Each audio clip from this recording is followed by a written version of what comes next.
Right, welcome to this joint shareholders meeting. I will start with karakia.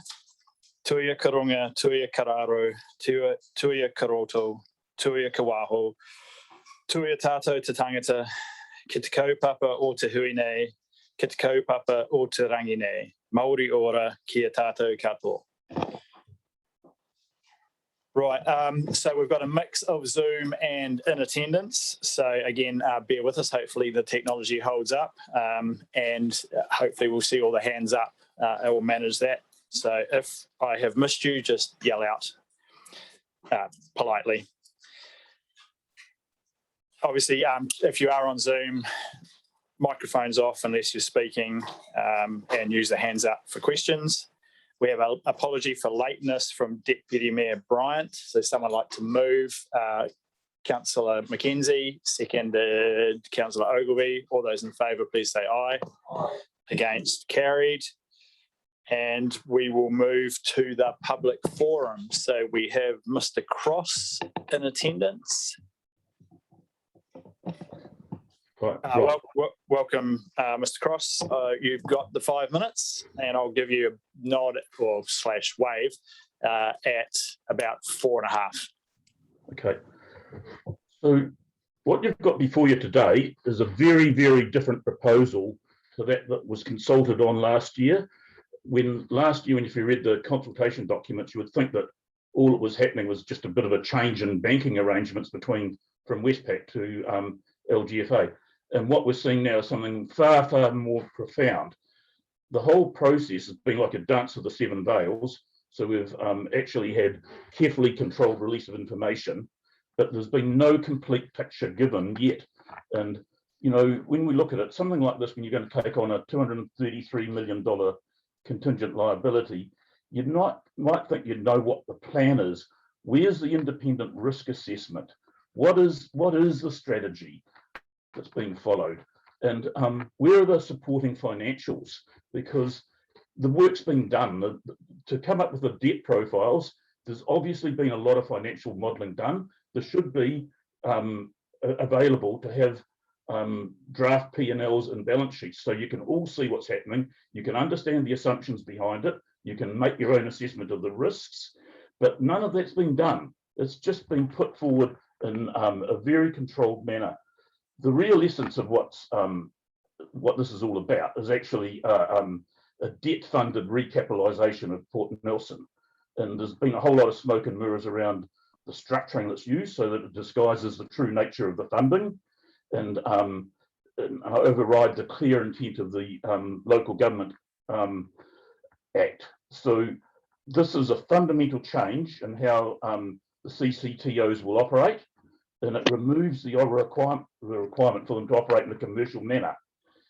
Indeed, you could say that the whole governance arrangements have been designed to minimise any commercial imperative on the funding projects. The governance, or rather non-governance arrangements, are appalling. They fly in the face of recommended practice, and I refer to the Auditor General and the Larson reports, which clearly, clearly says that directors of subsidiaries shouldn't be on the holding companies. The IHL board is nothing more than a token board who will rubber stamp everything from the subsidiaries, because in effect the subsidiary boards and the IHL board are one and the same thing. The proposals see the IHL board choosing board members for NAL, P&L, setting their remuneration, selecting board members for subsidiaries, and so you have the circular loop, which is like an old boys club again that used to happen, where they all choose themselves, and not on top of that, you know, the IHL board will have the ability to issue shares in Nelson Airport, approve major transactions by Nelson Airport and P&L, and amend the constitution of NAL and P&L. But we're told not to worry because control will still exist through the statement of intents. Now, I've got a bit of a history about some of the statements of intents. Nelson Airport, pre-Rob Evans, didn't revalue its assets for 16 years or more than 16 years. In its annual report at that time, on 2015, chairman was telling you that NAL was a singular success. It was making excellent returns and performing well by comparison to other airports throughout New Zealand and Australia. In point of fact, NAL was the worst performing airport of its size in Australasia. When Rob Evans joined, he told me that NAL was a laughing stock amongst other companies in Australia. So only 8 years ago, the chairman signed an SOI stating that the board's estimate of the value of NAL was $10.3 million. In the latest SOI for NAL, the value of the company has been stated as 93.7 million. That's how far wrong the financial statements were. That for years, NAL was allowed to produce financial statements that massively understated the value of the assets and put them before councils and got approved. No one queried it. Even SOIs that showed earnings out of the airport company were going to decrease over time. No comment. I raised these issues at public forums and got castigated for it, basically. So the reality is TDC and NCC staff don't have the skills to monitor CCTOs through the statements of intent. And that is no control system because they're utterly not got the skills to do it. So at a time when the Office of the Auditor General, and I've sent you a summary report, and he is raising big red flags about port companies throughout New Zealand because there's far too many port companies and not enough cargo. So as port companies look to the future, this is a quoting from the auditor, as port companies look to the future, many are considering— Steve, you're coming up to 4.5 minutes. Okay, many are considering significant new investments. There is a considerable risk in these investments. Port companies need robust and realistic business cases to ensure these investments deliver the benefits. You're putting in place a governance structure which actually removes all your control, and you're being encouraged by the auditor to be very, very careful about future investment decisions by port companies, and you are doing exactly the opposite. I have a whole lot of other issues which time doesn't prevail, but I think that you need to actually really think about what you're doing here. Thank you, Steve. Right, moving on to the next item on the agenda, declarations of interest. Do we have any today? So is it possible to ask a question of public forum? No. Oh, you guys do. It's our standing orders, so we don't have questions unless it's a point of clarification.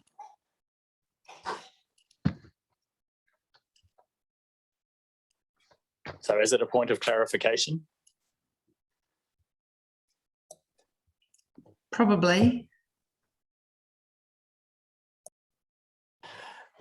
Right.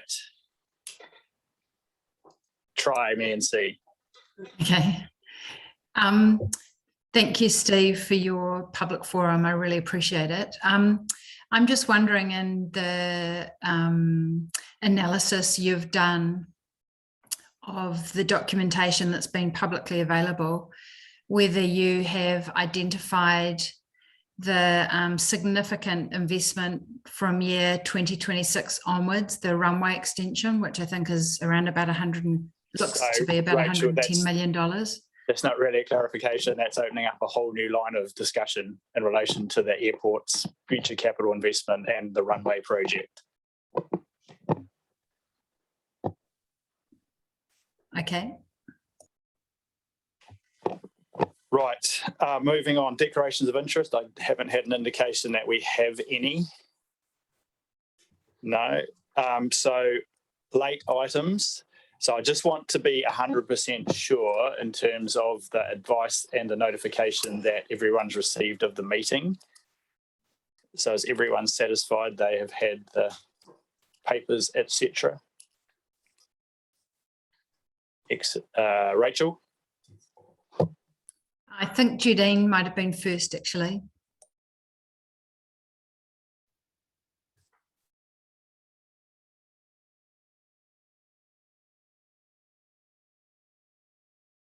I'm happy to go. So I think I've only had about 21 working day with all the papers, or actually with the main report, and most of the other information kind of came in this morning and over the weekend. So I'm not sure if that actually meets the kind of requirements for decision of this significance. Okay, thank you. Deputy Mayor Edgar.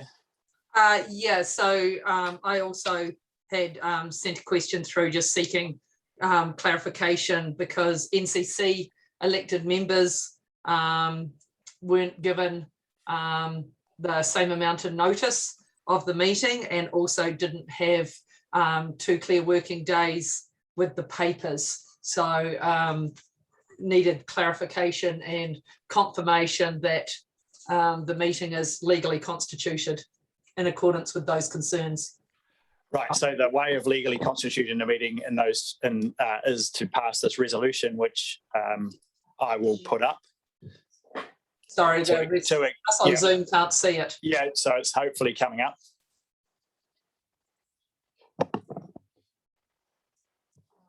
Is it possible to make it a little bit bigger, please? Can't read it. Great, thanks.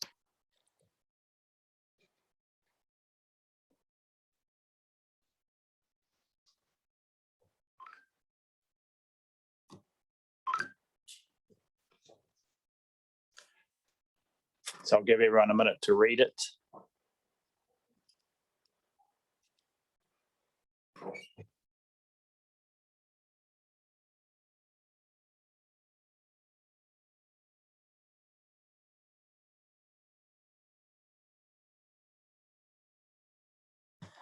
Right, Deputy Mayor Edgar, do you have a question?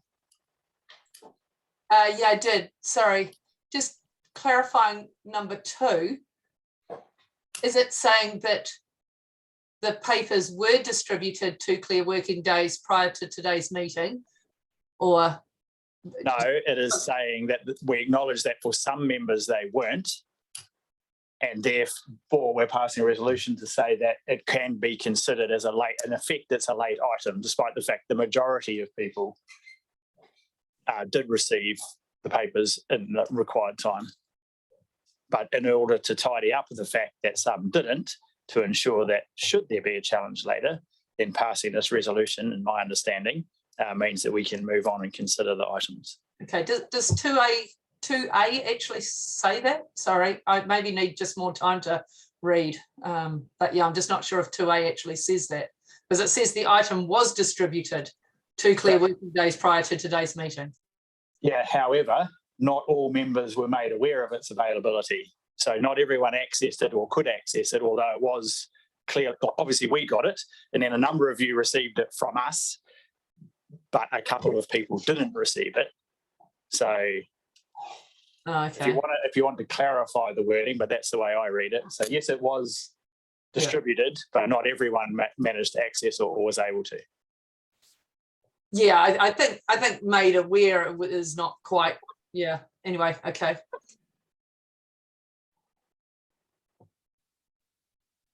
Anyone from staff want to clarify? Through you, Mr. Mayor, I believe the made aware was because it was available on this council's website, and so the information and the reports could be accessed the 2 clear days before the meeting. Unfortunately, because of the communication breakdown between the 2 councils, a number of councillors in Nelson City who sit on this committee weren't made aware that the papers were available and had less time to review those papers prior to today's meeting. Right. Councillor Sanson. Thanks, Tim. I think Councillor Noonan might have been before me. Shall I go, or would you like to go, Gail? Up to the chair. I'm happy for either of you to go. I'll You jump go, in. Gail. Thank you, Rachel. Look, there is another matter that should probably be addressed on this resolution, in that we weren't given 14 days notice because it wasn't in our agenda. It wasn't in our diaries at all until late last week. So according to, I think, your standing orders, if it's not in the pre-approved diary, it needs to be given 14 days notice normally. All meetings scheduled for the following month must be publicly notified not more than 14 days and not less than 5 days before the end of each month, every month. So I think it's Someone want to answer that question? Well.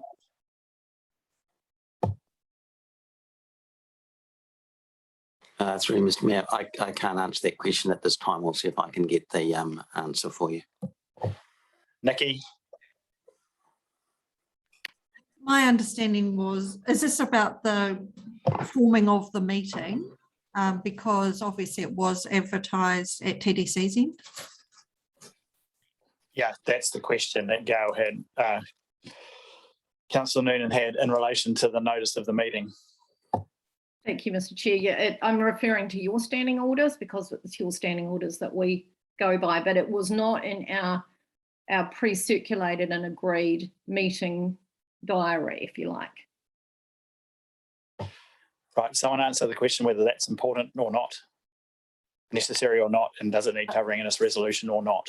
Through the chair, I think it's just a different process of meeting notification that Nelson has compared to Tasman.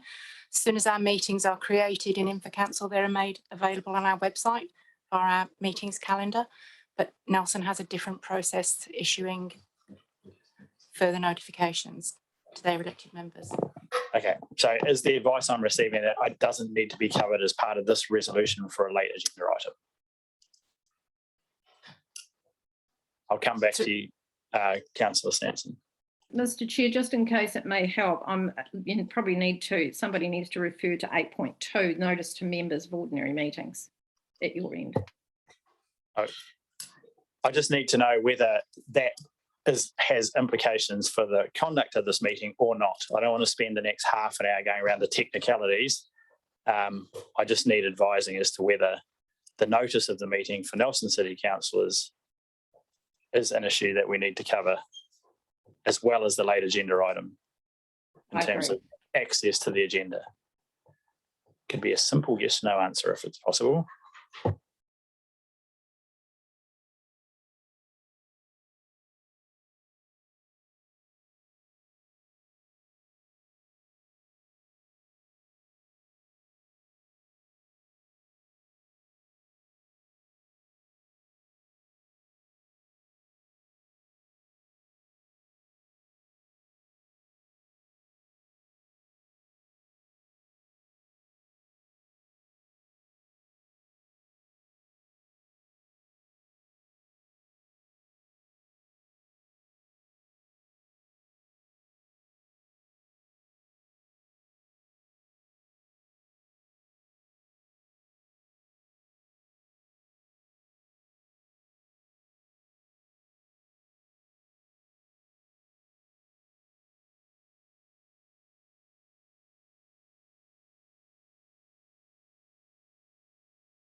Through the chair, our standing orders 8.9 states that meetings are not invalid if the failure to notify a public meeting under these standing orders does not of itself make that meeting invalid.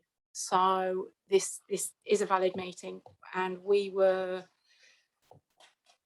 had to make the public aware of the meeting, and because we got it, this standing order says after the meeting, but we actually got our notice out before the meeting. So the answer is the meeting is not invalid, even if the 14 days before the end of the month or 5 days from the beginning of the month wasn't achieved. Excellent. Thank you for that advice. Is that satisfactory, Councillor Noonan? I think it's important to note the minutes accordingly that... We will note the conversation in the minutes. Thank you. Councillor Sanson. Thank you, through the chair. So my understanding, having just checked back through our this Nelson City Council calendar and emails from governance advisors, were that Nelson City councillors were notified in the first instance of this meeting on Thursday, the 2nd of June, and didn't receive the papers until later that same day. But I'm hearing, or I'm just wanting to clarify, are we meant to be notified or accessing things in some other way? It's the first time it's come up for me in relation to the Joint Shareholders Committee, and I just want to make sure that there's not some other method in which we're meant to be somehow accessing this information. My understanding is you should be provided the information, but that's an issue for you guys to sort out, not for us collectively to try and sort out at this meeting, in order to make sure that we've covered the issue of the late notice. So now we just need to pass this resolution on the board to effectively receive this as a late item, because some of you did not manage to get it the way you should have done. So it's not saying that you should have done something different. It's just making sure that this meeting can proceed after we pass this resolution, and then you'll need to sort out the issues at your end later. Okay, thanks, Tim. And just to clarify, I think it's all of us. I'm not sure. I don't think any Nelson City Council elected members got early preview of this information. We all get notified at the same time. So I think all Nelson City councillors didn't get notification or the documents until Thursday, the 2nd of June. Okay, thank you. I have a mover for the resolution, Councillor Mackenzie, seconded Mayor Rees. Councillor Mailing, do you want to add anything?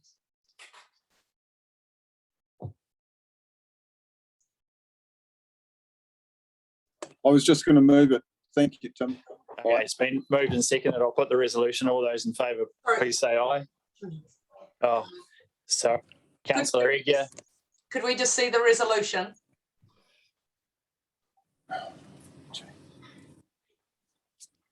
These are always bad for decisions. Might want to mutter on mute, Kit.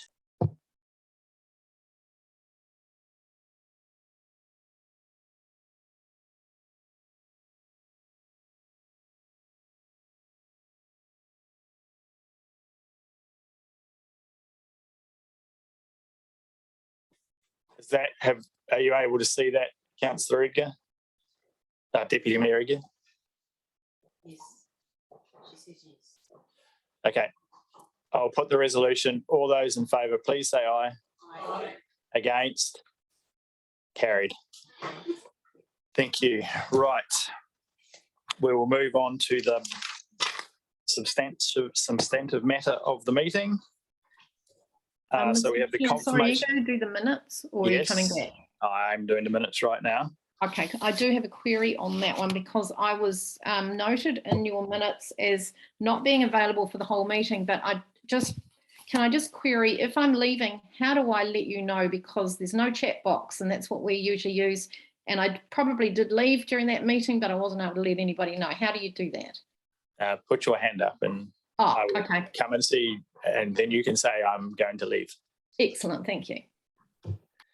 Or you could text or email or any of the other communications channels that are available. To whom? We might need that outside the meeting, somebody to let us know. Yeah, me or Robin. I don't have your details, but that's okay. It's on the website, public information. Right, minutes, Joint Shareholders Committee of the 5th of April.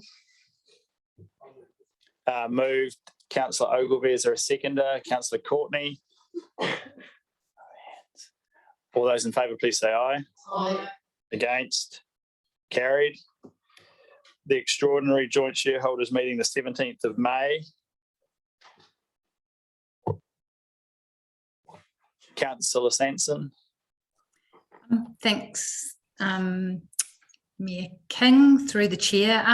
Can I just make a request that we have a little bit more time when voting, because it's going so quickly that it's really hard for those of us on Zoom to actually make our vote and have it noted. We just need like a moment to be able to do our cross or our tick. Is that possible? Yes. Thanks so much.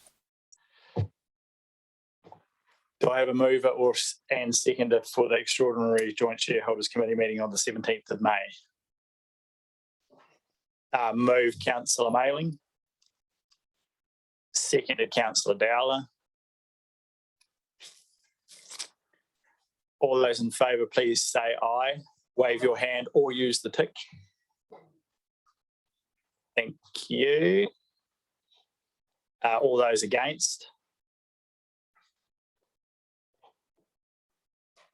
The resolution is carried. Thank you. Right, moving on to item 6.5, the holding company progress report, and I'll come across to Nikki. My understanding is that you're leading this conversation.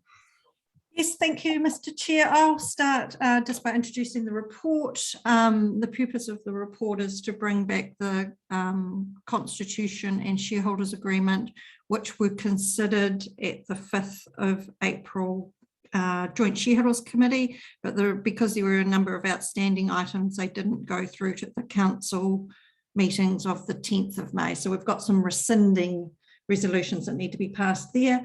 It also covers off the corporate restructuring transactions and also the entering into the financing proposals as well. And I've got Simpson Grierson, I've got Josh Cairns on the line, who has assisted us with a lot of this documentation, and he is available to answer any questions. So in addition to the Constitution and Shareholders Agreement, we've also clarified a principle that will be included in the Constitution, and this is since these papers were distributed, so there'll be an additional resolution for that. We've also clarified how the operational board structure will work going forward. So as you will recall, we have set up a transitional board structure, but never really not clarified what the composition of the operational board will be. And there's another resolution just deleting one of the clauses in the shareholders agreement. So yes, really this is a next step in the objective of getting the company stood up by the 1st of July 2022. And Mike and I are going to tag team, and my apologies for not being there in person. I'm isolating. No, that's quite all right. Understanding a fairly common thing these days, having to isolate. So hope all in your household are not too badly affected. Right, it's open for questions. Deputy Mayor Edgar. Just as an opening, so some changes were mentioned. Can these be emailed through? But I don't know what the changes are. Unless something's been tabled there, I'm not quite sure what all the changes are being referred to. So we can put them on the screen, or I can email them out. Maybe we try both, because I know a number of amendments have been being made or made until quite recently. A number of them as a result of queries, questions, or suggestions that have been made over the last 48 hours. So it is important that we have the actual resolution. Nikki, are you able to go through without taking too long on the key changes that have been made from the resolution that was contained in the agenda? Yes, okay. So after the last Joint Shareholders Committee meeting, there was a discussion around whether or not we should have a principle or an objective within the Constitution. And so clause 2 here that you can see really locks in the primary objective of the holding company to provide as a funding vehicle to enable the reduction of finance costs and increase shareholder returns from Port Nelson and Nelson Airport Limited. So we're proposing that that is an additional clause within the Constitution. And so the clause number 3 was a proposal that we clarify what the operational board would be post transition. So as you'll remember, there is currently a recruitment process underway for an independent chair, and we had the port and the airport chair and chair of the audit and audit committees on the transitional board. The proposal is that in terms of being a light touch organisation, that Infrastructure Holdings going forward from an operational board will have an independent chair, another independent board member, and the chairs of the airport and port on that board. And that is effectively agreed within the next 12 months that will move from the transition board to the operational board. The next clause 4, there was a clause 13.8, which was in a very early document in the shareholders agreement, which talked about remunerating the governance and appointments committee. I'm removing that because it reappeared in the marked up version, and that is an error. We don't remunerate, obviously we remunerate a recruitment company, but we don't remunerate people for sitting on recruitments. Clause 5 is rescinding those resolutions that we talked about, that came from the 5th of April JSC meeting. And that is, if you scroll down, that is all those clauses that came through. There were also some other slight amendments proposed in the main body of the resolution as well. Just to kind of tighten up the wording, because there was a suggestion that that we are specifically, we have consulted on it just being the port and the airport. So instead of using the language in C or as such as, C and D, we've used the language such as, and we've just tightened that up to being the port and the airport. If you scroll on down, thank you. That was it. I thought there was one other minor one there, Robin.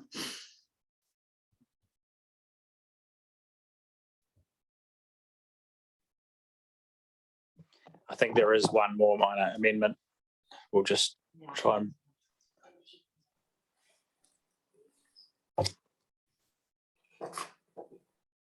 Should be an N. Sorry, an N, there should be an initially deleted. Yes, it is. Sorry, I should have highlighted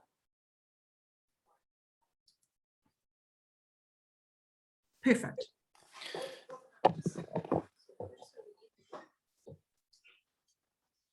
So we're just scrolling through to the end.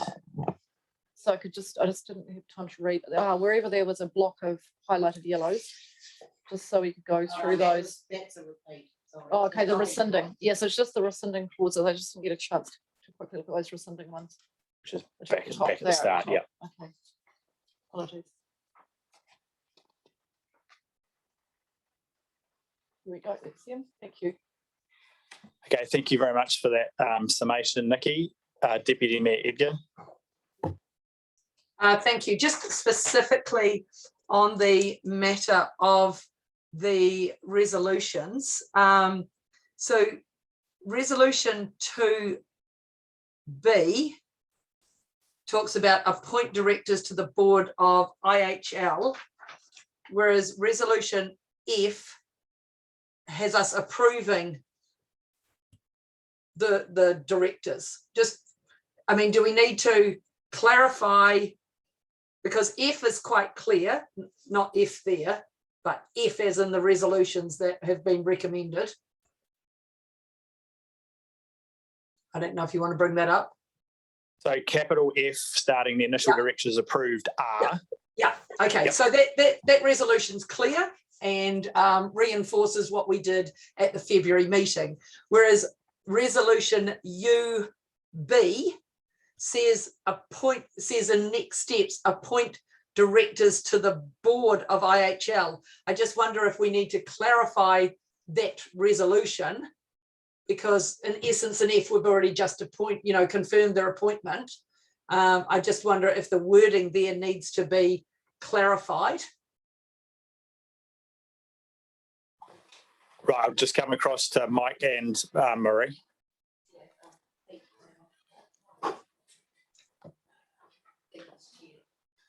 Thank you. In U, they're talking about the incorporation process. So as part of the incorporation process, the directors will be appointed. So we've approved who they're going to be, but when you incorporate a company at the company's office, then the directors are appointed as part of that incorporation process, and they sign their director consents, and it all goes up on the company's register. Okay, thank you. Councillor Eager, are you happy with that response? Sorry, it was really quick and I didn't really catch it, and I have no idea who's talking to me. Okay, Councillor Edgar, this is Marie Callender speaking. I'm Senior Legal Advisor for Tasman District Council. Okay, could you just speak a little slower? It's just a bit hard on Zoom. Okay, so I'm Marie Callender, Senior Legal Advisor, Tasman District Council.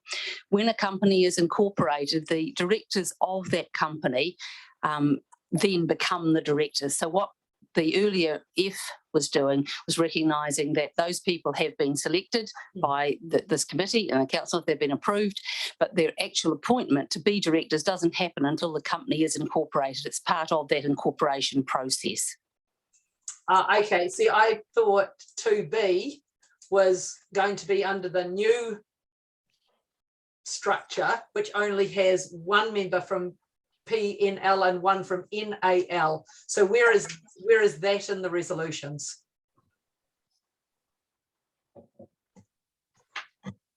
Through you, Mr. Chair. If I can just clarify, U is the steps that need to be taken in order to incorporate IHL and give effect to the restructuring. So that's effectively the appointment of the interim board until the permanent board is appointed.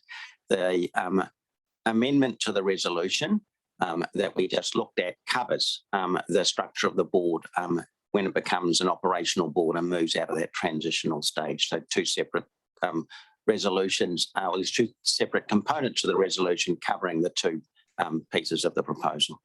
Thank you for that. That's good. That makes it clear for me. Thank you. Just in relation to resolution X, and I'm just happy for a yes or no answer.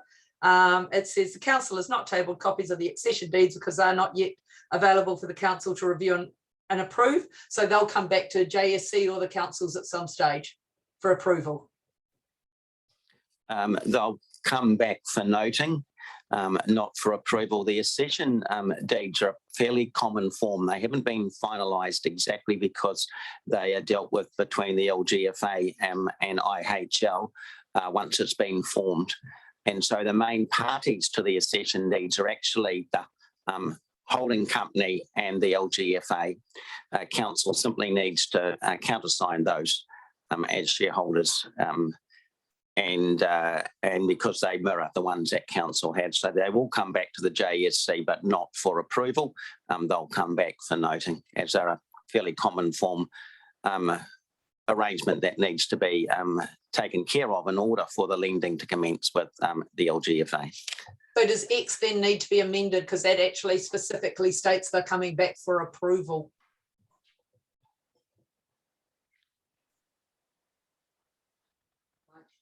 So second line, review and approve.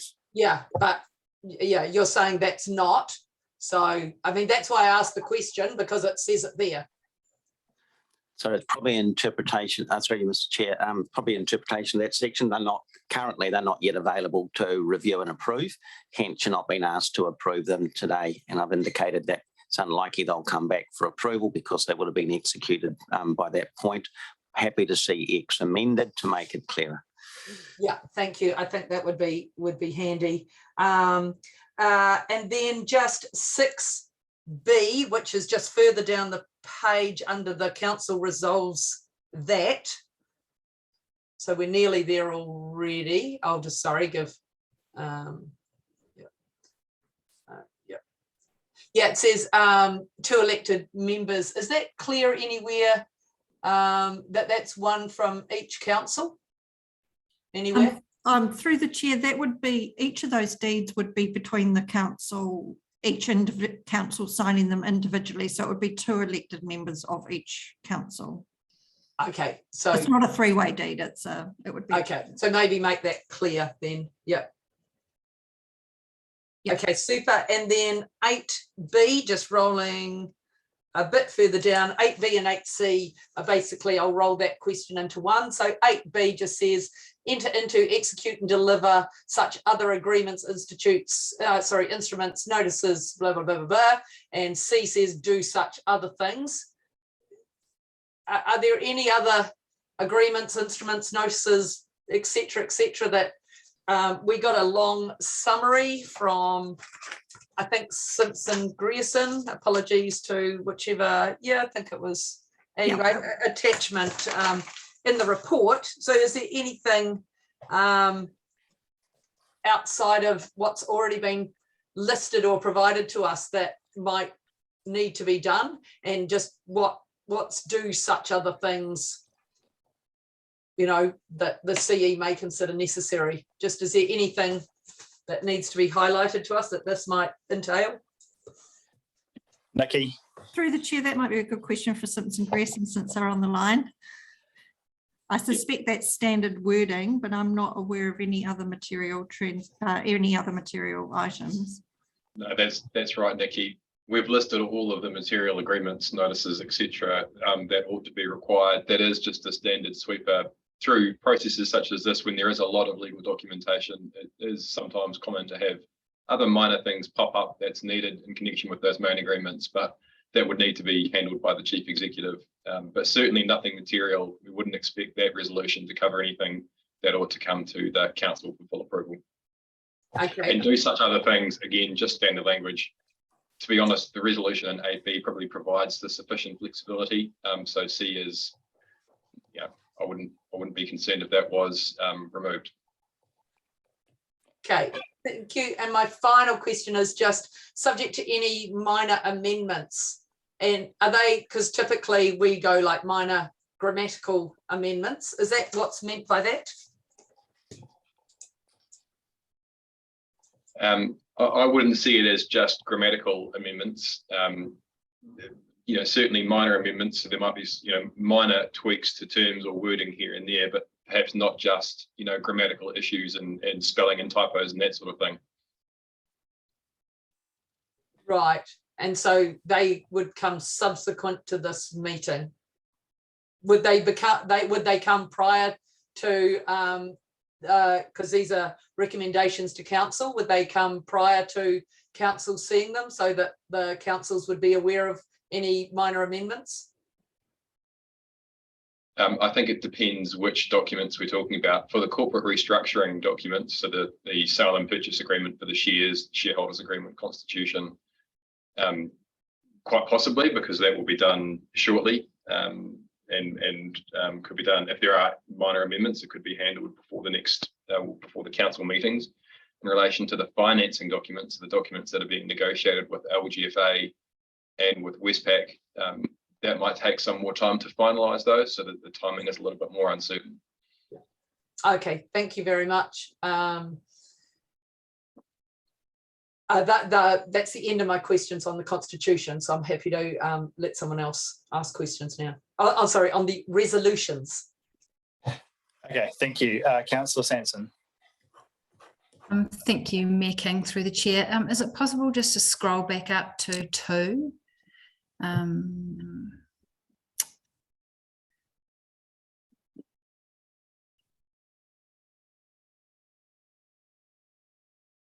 Thanks.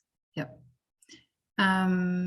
3 actually. So what I'm wondering is if somebody could explain why the operational board post transition is going to have the board chairs of Port Nelson and Nelson Airport rather than, say, 3 independent members. Nikki.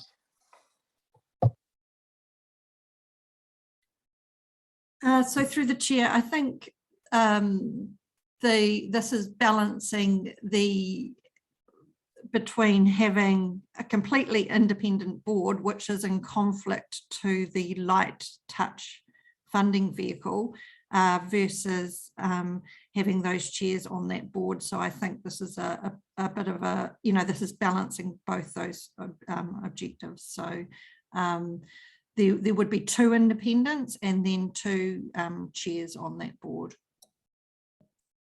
Are you just able to clarify why having 3 independent members instead of 2 independent and 2 not independent? Why 3 independent members could not also be a light touch?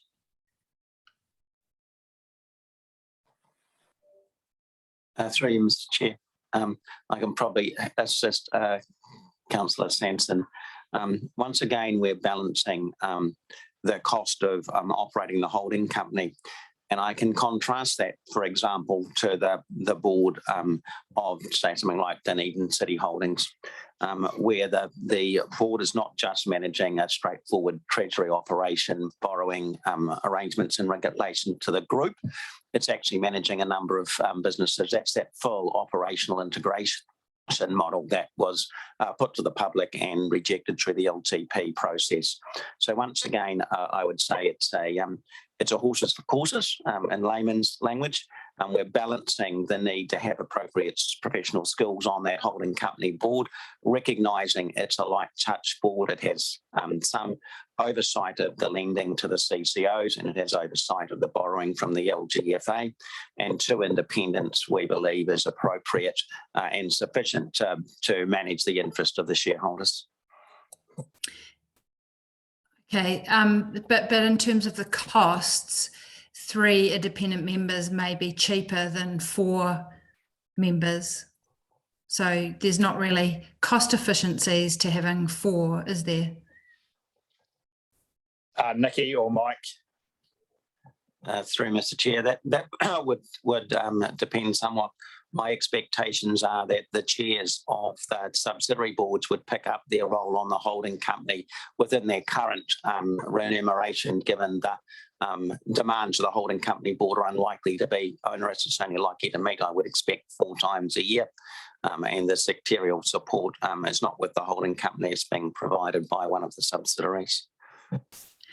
Okay, and then I guess my next question then about this makeup is, I guess, what assurance can the shareholders have that the board is acting in the interests of the shareholders when the 2 of the members are chairs of the port and the airport, so would effectively be acting in the interests of those entities? Through you, Mr. Mayor. Yeah, okay, if you like. Nikki? So the directors of IHL will have to act in the best interests of the shareholders. So I'm unclear why what the question is. Okay, so I mean, I'm assuming that the board of the port and the airport are trying to act in the interests of, I guess, what they would see as the best interests of each of those organisations, the port and the airport, to pursue strategy, profitability. Councillor Sanson, I'm not quite sure where you're heading with this, because it sounds as though you're concerned that these companies are all somehow trying to do something against the best interest of their shareholders. And I'm not sure quite what you're basing that concern on. I would think my understanding is correct. Both no, councillors sorry. So just if you just let me finish my question. No, I'm actually not. I'm just trying to understand, because you have misinterpreted my question. So if you don't understand, I'm happy to clarify. Councillor Sanson, could you just let me finish? So I'm just concerned, but because my understanding is both councils have been and are continued to be happy with the direction of both Nelson Airport and the Port Company. And so I'm just trying to understand what your concern is about them acting in a way that is not in the interest of the shareholders, where should their chairs be part of the holding company board, which seems to be the concern that you're raising. Okay, so first of all, respectfully, Mayor King, I have had the last 2 years where I've been interrupted by one of my colleagues who then gives his interpretation of my question, which is not true and has come back and been used against me. So that's why I'm uncomfortable with the way you've framed that. My concern is that we have got a holding company board that is not independent of the two organisations, and I think it's, like as has been referenced through advice from the Office of the Auditor General and the Larson report, it is advised or recommended that there should be independence for holding companies at a governance level from the entities which they are holding, I guess. But we are setting up a situation here where we've got the chairs of port and the airport also on the holding company. So I guess I feel uncomfortable that we wouldn't just have 3 independent members who are, I guess, really at arm's length from the interests of the port and the airport. That's all. Okay, thank you for clarifying it's just your concern. Kind of robust due diligence and good process, and following advice from the Office of the Auditor General and the Larson report. Okay, thank you for that clarification. Any further staff feedback on Councillor Santon's concern? Mike. Through you, Mr. Mayor. I would make or draw one matter to the councillor's attention. Currently, the boards of the Port and the Airport Act in the interest of both the company and the shareholders is provided for in their constitutions. Under the new arrangements, their shareholders will be IHL, the holding company, and ultimately the shareholders in the holding company are the 2 councils. So they are still effectively, though indirectly, bound to act in the interests of the shareholders. And we've had no indication, certainly in my 10 years as the Chief Financial Officer for this council, seen any indications that the board of either of those companies has acted other than in the interests of the shareholders. Ultimately, the councillors, as shareholders, the holding company can affect changes to the directorship if they're unhappy with the performance of the directors or the board. And that course of action remains open. Okay, thanks. That is helpful. I think that we're just setting up new arrangements here with the uncalled capital, which, if called on to its full extent and each council was unable to meet it, would dilute the council's holdings down to, I think it's around about 4% of the total shareholding in the holding company. So I just think we need to, I would feel more confident if we had, or more comfortable, I think, if we had fully independent board members. But thanks for that clarification. Okay, thank you. I've got a number of other questions, including a number of people in the council chamber who have indicated to speak. So I've got Councillor Ogilvie, then Councillor Noonan on Zoom, then Councillor Courtney, McGurk, and Mayor Rees. So Councillor Ogilvie. Yeah, thanks, Mr. Mayor. Mine's a simple typo, I think. Capital letter L.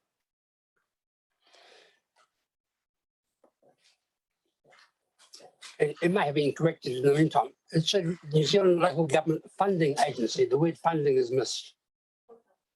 So that's all, Mr. Mayor. Thank you. Thank you, Councillor Ogilvie. Councillor Noonan.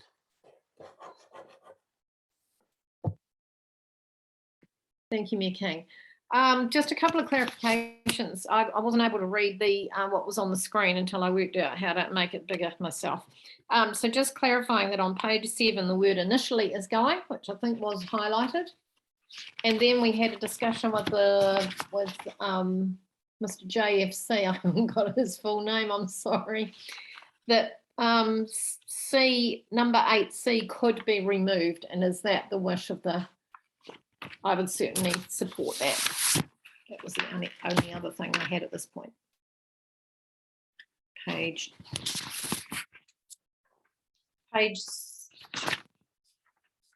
10, at the bottom, the very last thing on page 10. And such other things, I think it was. Oh, it's probably, yeah, there it is, 8C. Are we removing that? At this stage, I'm getting shakes of heads around table. I think the advice that we received from the gentleman from St. Grierson was that you could, but it probably makes little difference either way. So at this stage, it's not proposed to change it. So what, are you got no's around the table or yeses? I can't. So shakes of head were indicating at this point no. Okay, well, I've got a different view on that. So Yeah, so yes, I understand there will be a range of different views. yeah, okay. Just thank you for clarifying which way they were nodding. That's all from me for now. Okay, thank you. Councillor Courtney. Thanks, Mayor Tim. I think it would be helpful for me at this point while we're looking at this, the membership of the boards, and I'm thinking of the operational one particularly, and I remember our presenter, Steve Cross, making mention when he spoke about the board choosing, the IHL board choosing themselves. So have we got that totally controlled in there, that isn't the case? Sorry. Nikki, could you please answer the question from Councillor Courtney? So through the chair, there will, for the underlying subsidiaries, if that's what the question is, there is a governance and appointment committee, which has a TDC and an NCC rep as part of the quorum. So I don't buy into this whole kind of circular discussion that seems to be put to elected members. So we will still have an active role in choosing the subsidiary directors. Yeah, thank you for that clarification. I think Councillor Courtney's question was the appointment of the board of IHL, so which is appointed by the shareholders. So through the chair, yes, the joint shareholders appoint all of the members of the IHL board. Thank you for, I think it is important to clarify that next step, i.e. the appointment of the subsidiary boards, also involves members of the shareholders.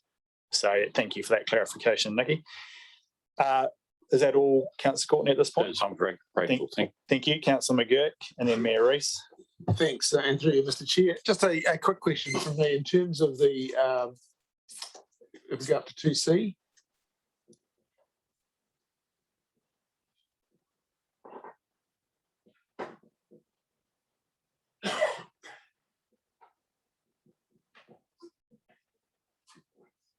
No. 3 section. Just for clarity, we've got an even number. There is no casting vote, so the status quo prevails in the event of a tie. Who would like to answer that question? I'll come to Nikki first, and then Mike, if you have anything to add. Mike, would you like to cover this off? Mike. Through you, Mr. Mayor. Yes, there's no casting vote. And so you do end up with tradition, which is status quo prevails. One would hope that at the holding company board level, you wouldn't find yourself in a situation where there was equality of voting, given theirs is a oversight role of effectively the borrowing program and the engagement with the LGFA. I think if you did find yourself in that situation, then it probably would be a matter that needs resolving with the shareholders. Thank you. Mayor Rees. Oh, thank you, Mr. Chair, and my apologies to the officers. I haven't asked this question prior in the backwards and forwardsing, but it's arisen out of an answer to a previous question. And I know you will have satisfied yourself about this, but we just need to put it on the table now. So I've satisfied myself. given we're now discussing the composition here where we're going to be naming the chairs of the two airports, right, on the IHL board, does that mean that by default we're appointing the chairs to the subsidiary companies? Because what we're essentially saying is if we're going to just announce to Councillor Courtney's questions, yes, that we will be doing that as the shareholders, but does that therefore mean we might be getting ourselves into a position that we're currently not in because we don't currently appoint the chairs to the subsidiary companies? Sorry, Mr. Mayor. No, the 3 indicates an intention concerning the composition of the operational board. The actual appointments to the operational board of IHL are made through the Joint Shareholders Committee, this committee, and the joint appointments process. The actual appointments for the subsidiary boards are made by IHL. And so you are correct, Mayor Rees, in that if the decision at the time confirms that the chairs of the subsidiary boards will be appointed to IHL, we would still do it through the JSC. This is just indicating an intention. All right, I'm just trying to follow that logic through to say essentially essentially then the shareholders are appointing going through. That's the intention, that is how it will be comprised, and that the intention is, or in fact the appointments process will be run by the councils to do the IHL board. And what we're saying is that we have an intention to make the composition of directors the chair of P&L and the chair of NAL.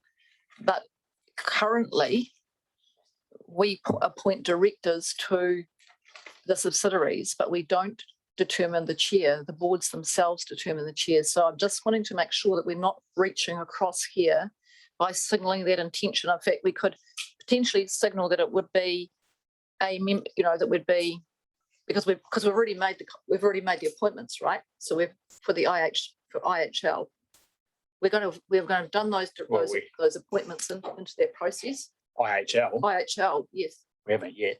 No, but in the future we will. We will, but we haven't yet. So I just don't want to be signaling. Look, the logic of it makes sense to me. I'm very supportive of the composition. I think it feels right. I have a follow-up question. I just want to make sure that we're not sort of signaling an intention that would be counter to the constitutions of the two companies, the subsidiary companies. Sorry. So through the chair. So thanks, Nikki. If you can clarify, Mayor. Yes, I think I understand, Rachel. Yeah, I think I can understand, because the underlying boards select their own chairs, and so I think what we're indicating here, it is the role that we would be appointing, and so if the chair changed in the underlying entity, then following this logic, then the person that is sitting on the IHL board would change too, but it would still be driven by who's the chair of the subsidiary, which is, Does that make sense? Is that a question? So Nikki, I think it does. So thank you, Mr. Chair, that because essentially we'll only actually be appointing, going out to recruit for the independents, right? That'll be our recruitment process. So we're not, and then the other process will flow through to who gets moved through. Great. Yes, absolutely That's correct. what I just want to make sure we had that conversation now. Now, the follow-up question was just in relation, Nikki, I sent some questions through just around, how you manage the questions that Councillor Sanson had before in relation how you manage essentially what could be perceived conflicts of having, and I ran you the scenario of, well, if one of the subsidiary companies' chairs is at the IHL board table, seeking, funding or, essentially seeking, funding through IHL, then how do they manage that process? And I think it's probably quite useful if you can just describe what they actually will be doing, because it's a bit different than that. It's not like they're coming to the table at IHL saying, hello, over here, I need to borrow $20 million for my next XYZ, and putting their proposal on the table and then voting on that proposal when the funding's going back to their subsidiary company. So can you just talk through that? Because I think it's quite useful just for well, certainly was for me, for being really clear about how that process works. And it's probably worthwhile just referencing the Companies Act provisions that are highlighted in the OAG advice, which section number I've got off the top of my head, 131 or something like that. If you could do that, it would be helpful, I think.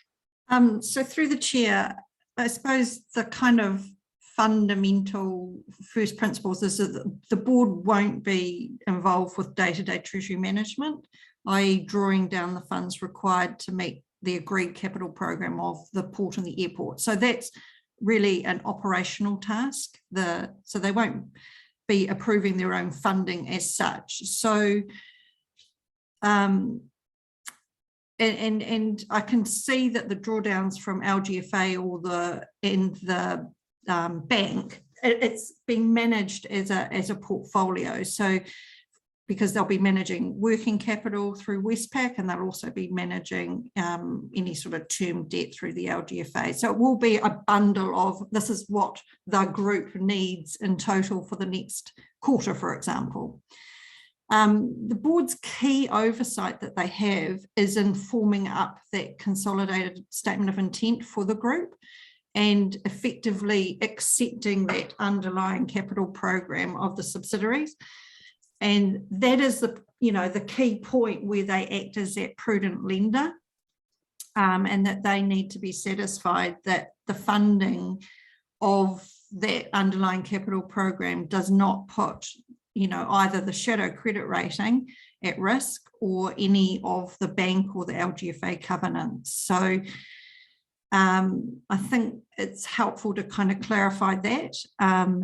So the directors have to act in the best interest of the entities, and I suppose I'm just not seeing an issue here in terms of what the board of IHL have to do when they are effectively approving that statement of intent. So they're not going to go outside or put at risk those covenants.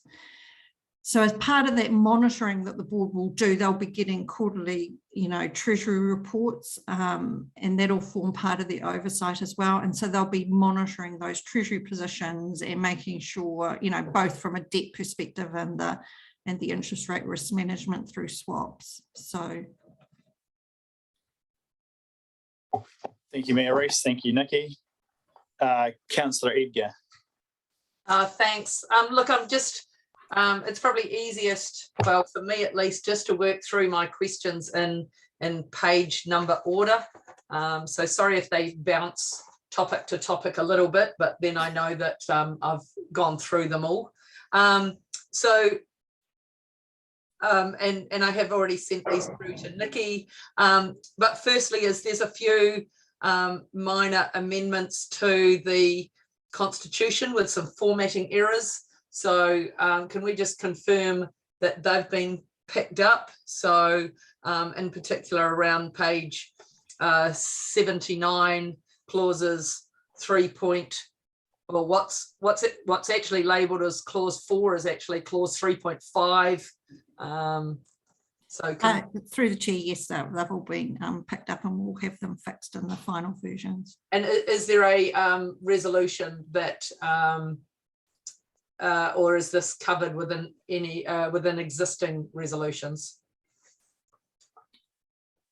I think within the Constitution, was it the Constitution or the Shareholders Agreement? I think it's a Shareholders Agreement. I think we should probably cover it off within that specific approval. Yeah. Yeah, there'll be changes to each. So yeah. Oh, sorry, Mr. Mayor, Josh has got his hand up. Josh. So I was just going to say that minor amendments like that to the formatting would be covered by that resolution we discussed earlier, but the Chief Executive to authorise any minor technical tweaks to the documents that have already been tabled. Okay, thank you. My next question relates to so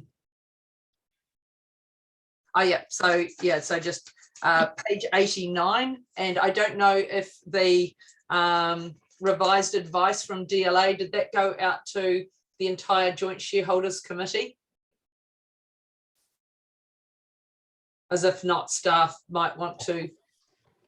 So that was specific advice that through the chair that Nelson City Council wanted that that the proposal is in line with what we consulted on and agreed through the long-term plan process. So just to confirm that for the committee. Thank you, Nikki. Okay, thank you. My next one, it's only a minor one, but on page 108 and page, anyway, the other one, it's just, you know, it sort of says if they're 15 minutes late to a shareholders meeting, then that's when another chair is appointed, whereas if they're 5 minutes late to a directors meeting, they have to appoint another chair. 5 minutes feels a little, you know, little mean. Wondering why they couldn't both be 15 minutes. You know, you can be stuck in traffic for more than 5 minutes. Just can't see why they couldn't both be 15. Clauses 11.8 and 12.29. So I don't know if Marie has any issue with us changing those to be consistent. Marie. There's no issue with changing them, just that shareholders meetings are much less frequent than directors meetings, and often the timeframes are different.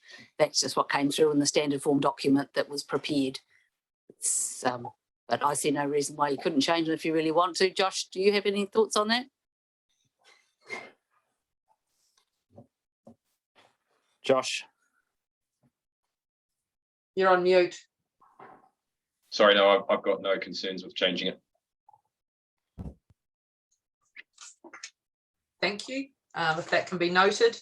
So page 113, and this is picking up some of the earlier concerns. Just starting with, it says the shareholders, by way of the Joint Shareholders Committee, if such committee exists, shall by unanimous resolution appoint an independent chairperson. Now, when the shareholders vote, so go back a step, when the shareholders vote, it's TDC, NCC, that's 2 votes. When Joint Shareholders Committee vote, that's 12 of us. So is that clause saying it has to be a unanimous resolution of all 12 of us? Because that's what it does say, by way of the Joint Shareholders Committee. So that would imply all 12 of us would have to be unanimous on it. So can we get clarification on that, please? Nikki or Marie, or Nikki then Marie.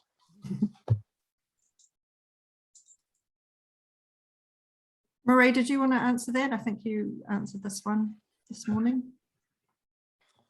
Yes, it is the shareholders that need to be unanimous, the 2 shareholders, but that piece in the brackets around through the Joint Shareholders Committee, if any, was simply to point to the fact that there might be a shareholders committee. Well, there is. There might not too, but the unanimous resolution is a unanimous resolution of the shareholders.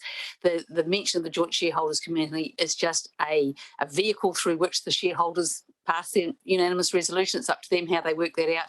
If it's confusing, that could be removed and the mechanism side of it just be left to the councils to deal with. But the unanimous resolution is a unanimous resolution of the 2 councils as the shareholders. So if the bit in brackets is causing confusion, it could be taken out. Councillor Eger. I mean, I think it could be misread. I mean, you know, essentially I'm trying to make it easier, not harder. So I'm a fan of taking things out. So I think we'll note that that can be taken out, seeing as it doesn't alter the intention of the clause. Thank you. So also, sorry. Sorry, through the chair, there may be another consequential amendment following that too. We just need to check that as long as you're happy that we. I guess that's why we have a resolution that allows us to change these minor things like consequential amendments to something that we've decided. So hence the need for the catch-all. Back to you, Deputy Mayor again. Thank you. Page 113 still, 12.4, it says that we're entitled to appoint up to 6 directors. And I don't understand that in light of, and I raised these concerns in Feb, because if there's only 4 on the board, why are we appointing up to 6 directors? Nikki?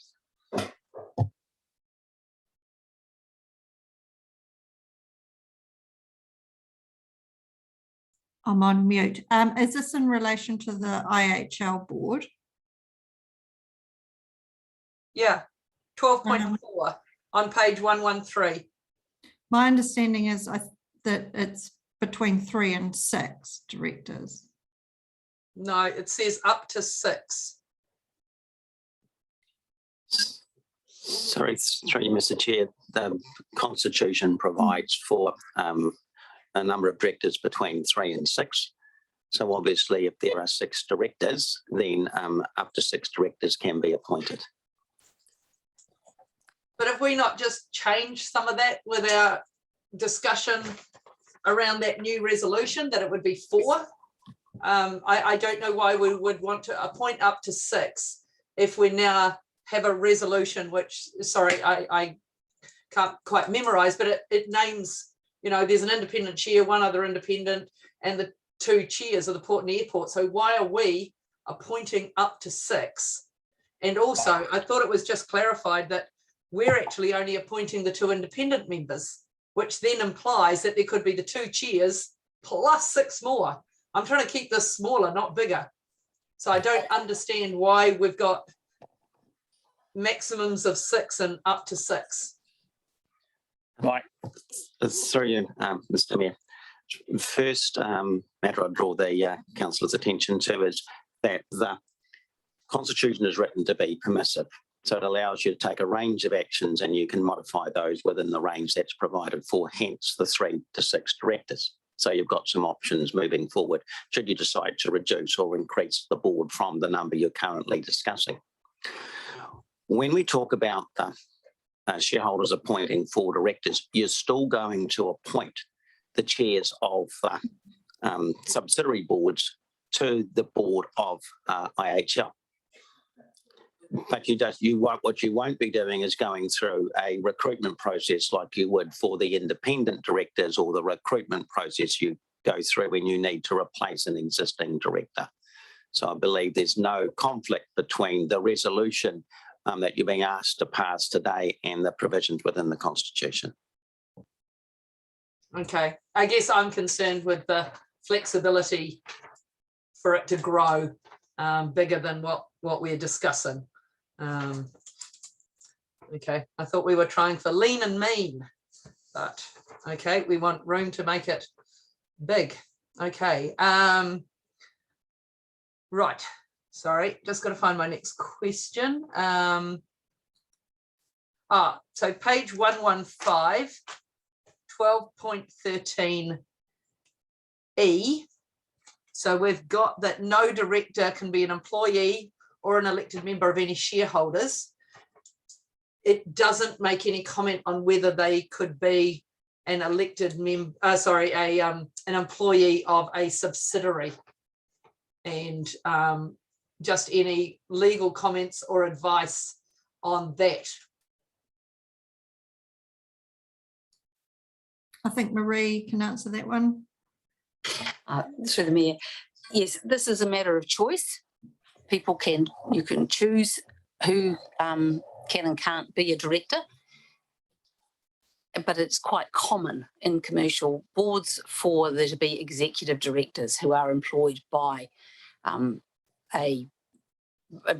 company, and so there could be that suggests that there's no harm in there being directors who are executives of the subsidiaries also being appointed to the board of the holding company, just as they could be appointed to the board of the subsidiary. It's quite a common thing in a commercial environment, but it is purely a matter of choice.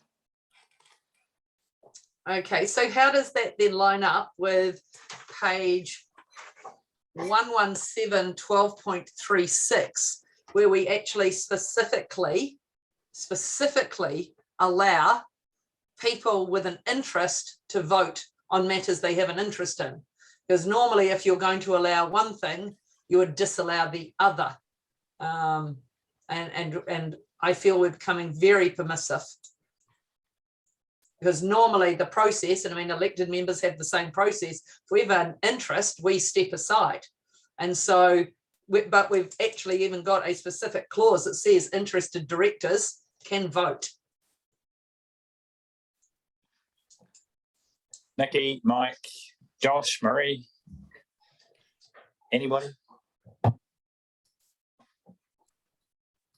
Through you, Mr. Mayor, I think I can pick this one up.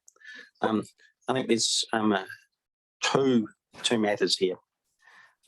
One is determining who may be appointed to a board, and the appointments to boards are a shareholder matter, so they may choose or they may not choose to put an executive director on a board. Conflicts of interest are managed at the board level, and when you've got all professional directors, they are well versed in when they need to step aside from a decision in which they have a conflict of interest. And just as councillors are well versed when they need to step away from the table in a situation where they have a conflict of interest.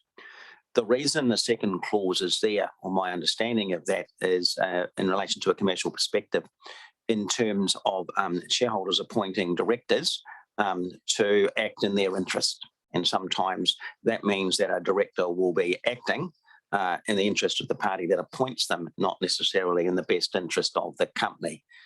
Therefore, those two provisions are in there that allow that flexibility. Thank you, Mike. Yeah, I guess that probably didn't.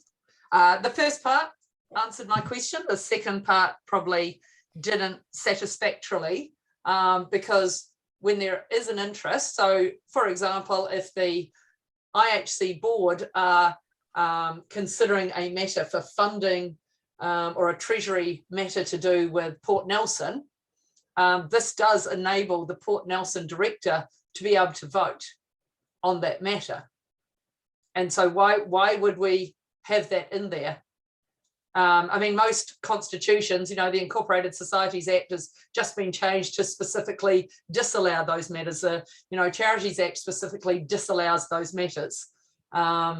So why are we specifically allowing, when we know we're going to have interests around that board, which is fine. And, you know, I haven't spoken against Port and Airport chairs being on the board, but the process that they get to vote, you know, that they could add to the discussion, yes, but they could vote. That's quite a different matter. Mike. Josh has got his hand up if Mr. Chair. Mike, then Josh. Through as well, I would prefer to let Josh contribute to the conversation, and I'll pick up the point. Thanks, Mike. Yeah, I was just going to add that either option is permissible under the Companies Act, either allowing them to vote or having them not vote. I think in context here, where we're talking about, you know, funding decisions at IHL level, and we have the chairs of the two subsidiaries on the board, essentially, if we were to say they couldn't vote, every decision would be made by the independents, which renders their appointment to the board pointless. So I think it's you know, as I say, there are two options, and I think this one makes sense in the context of IHL. The key thing is that where you have any interest, you have to disclose that. And it might be that there are some particular interests where that a director has disclosed and they don't feel comfortable voting as a result, and you know, directors are used to doing that. If I can just pick up on that point, or do you want to go to Mike? No, Deputy Mayor, you can pick up on that point. Thank you. But if it's a matter to do with the port, the airport chair wouldn't be an interested director. So there would be 3 people voting. And there's a difference between voting and providing input and insight. Is there not?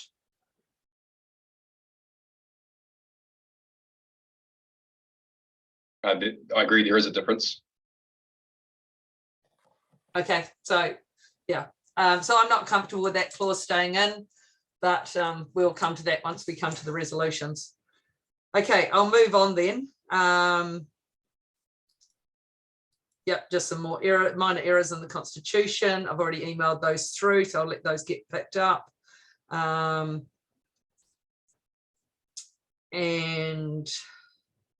yeah, so page 144,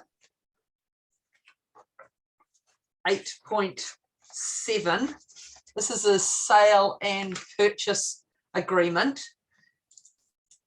Just clarifying. So 8.7 says this agreement constitutes the entire agreement between the parties as to its subject. It supersedes and cancels any previous agreement, understanding or arrangement, whether written or oral. Okay, so taking that in mind, 3.3 says the purchaser may satisfy its obligation to pay each vendor its portion of the purchase price by way of set off against the share subscription amount as set out in the shareholders agreement. Should those details not actually be provided then in this sale and purchase agreement? Because 8.7 to me seems to imply or state that it has to be in this document to count. You know, we can't go look at other documents. And so why would you not sort of drop that table in from the shareholders agreement so you're not cross-referencing to another document when 8.7 seems to imply you shouldn't be doing that? Josh? So I think Marie's got the answer to this. I mean, in terms of the entire document.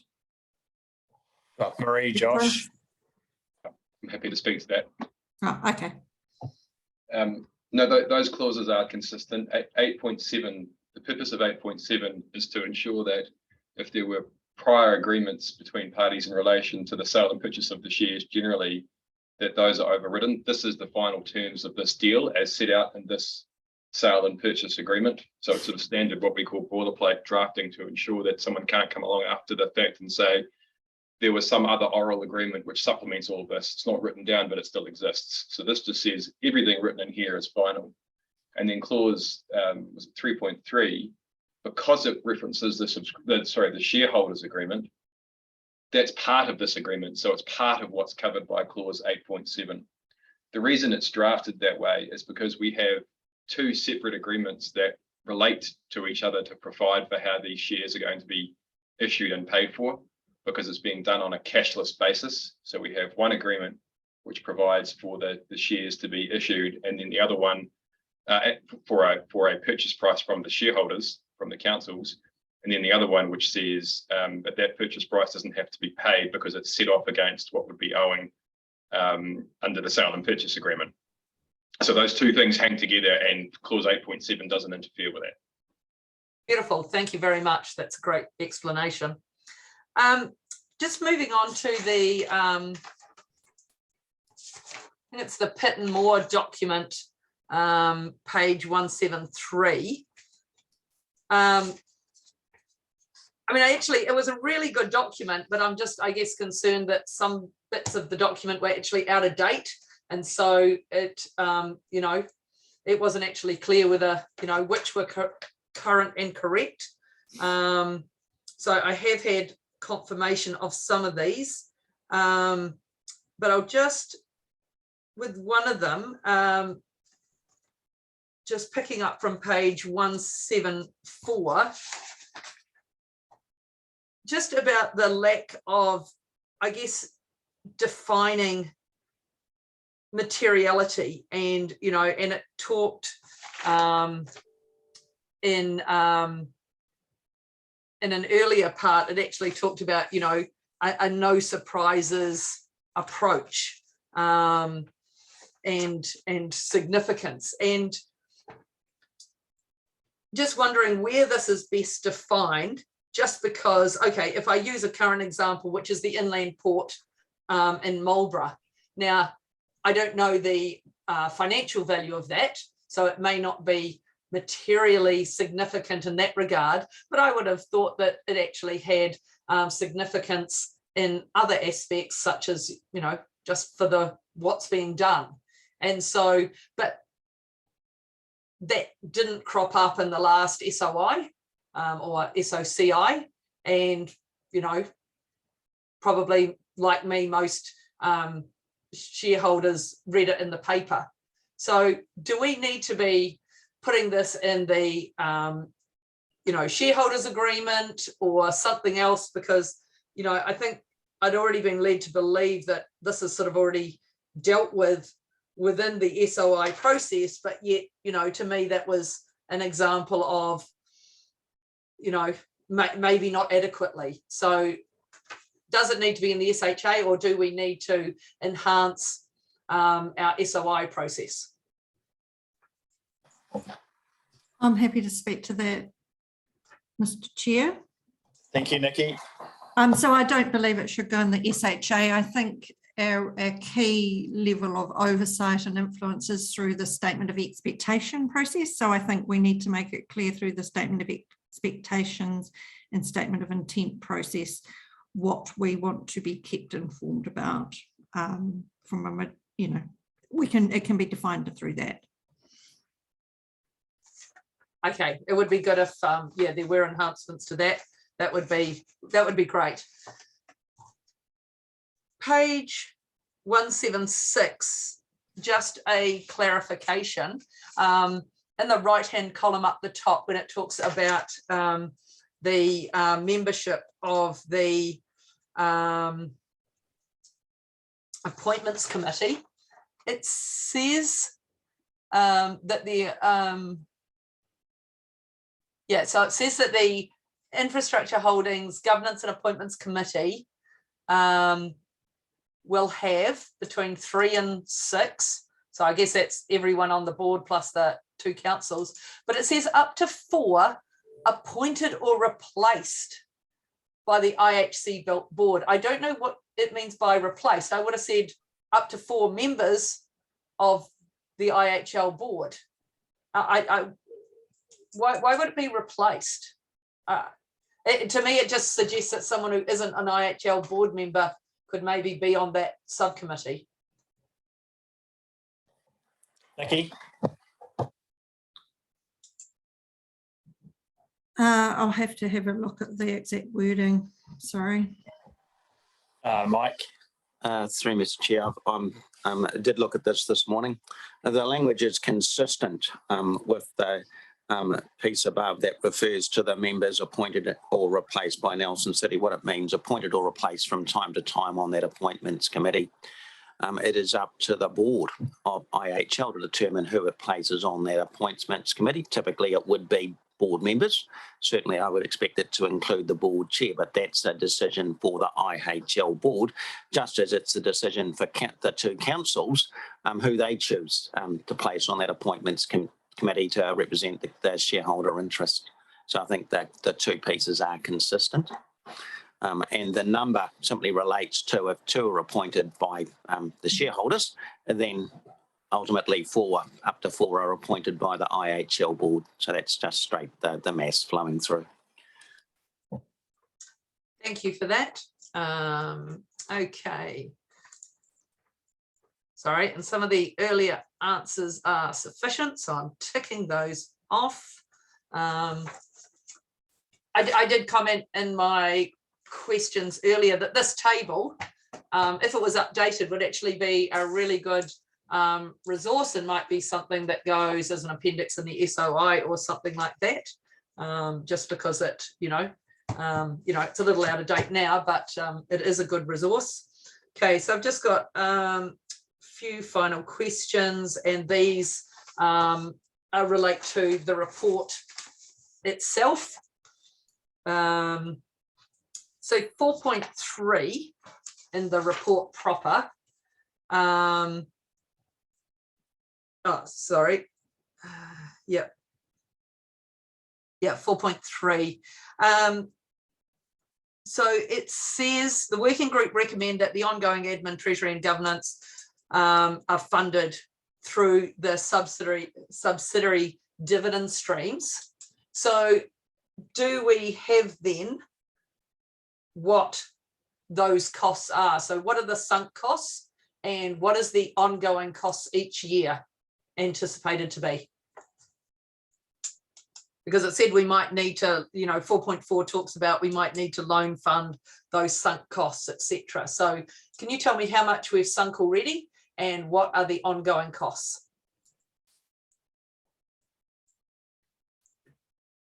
So through the chair, in terms of ongoing costs, I think they are about 160,000 in the first year, and I think we've CPI'd them through the 10-year period.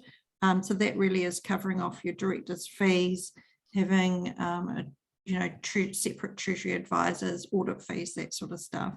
In terms of the upfront costs, yes, you're correct. We have had a discussion about whether or not you fund them all in year one or you do spread them forward slightly. I'm not entirely over the top of what the costs would be, but I was thinking, and they're still going because we're still in the process of negotiating, but my understanding is they're around the $200,000 mark.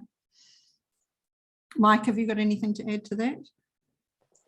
Mike? Through Mr. Chair, I suspect those costs might be a little higher than that if we include the costs preparing the information for the consultation through the LTP, which are being held on the balance sheet of the port at this time. So I would expect us to be ballpark potentially in that 350,000. We can get details of those numbers for a subsequent JSC meeting. I am inclined to recommend, and it'll be a board decision, that those costs are covered out of the first 2 years worth of potential savings through increased dividends as the company settles into the new regime. So I would anticipate that increased dividends would be unlikely to flow until late year 2 or year 3 of the proposal, depending on obviously the financial performance of the boards. That would also be appropriate because an indicated increase in dividend streams would be put through the first group statement of intent that would come next financial year. Thank you. That's helpful. Just also following on from, I think, 4.21 in the report. No, I'm still at 4.13.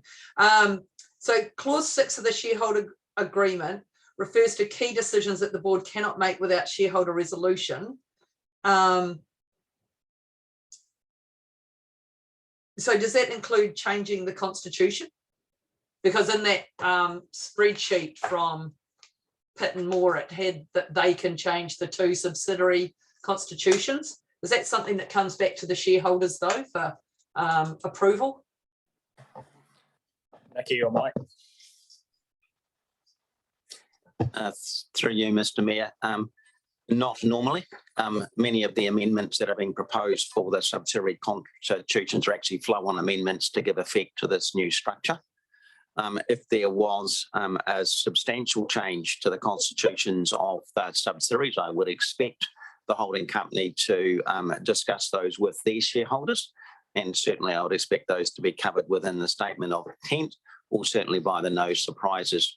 We're not expecting substantive changes once this current round of changes occur to the constitutions of the port or the airport, as many of the bespoke provisions that relate specifically to direct council ownership will be removed from the constitutions.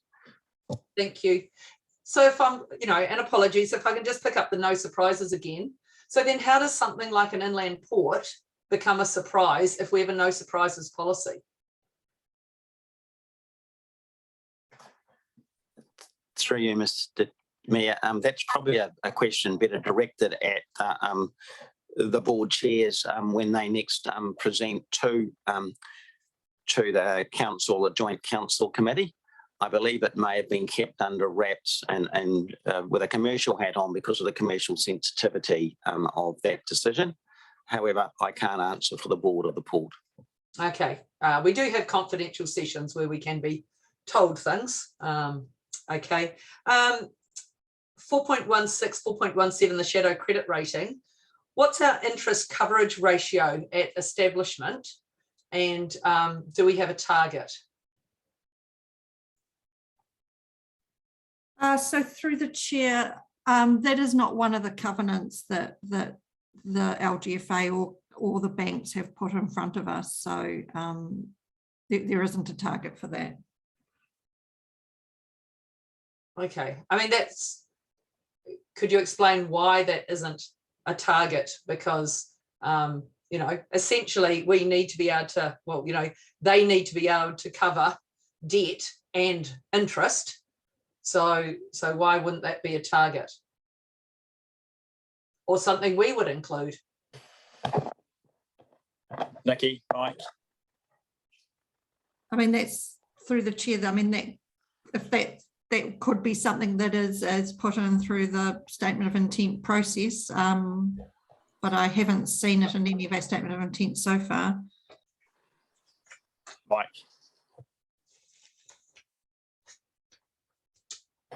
Mike. Just two things. One is I would suggest not putting that level of detail in.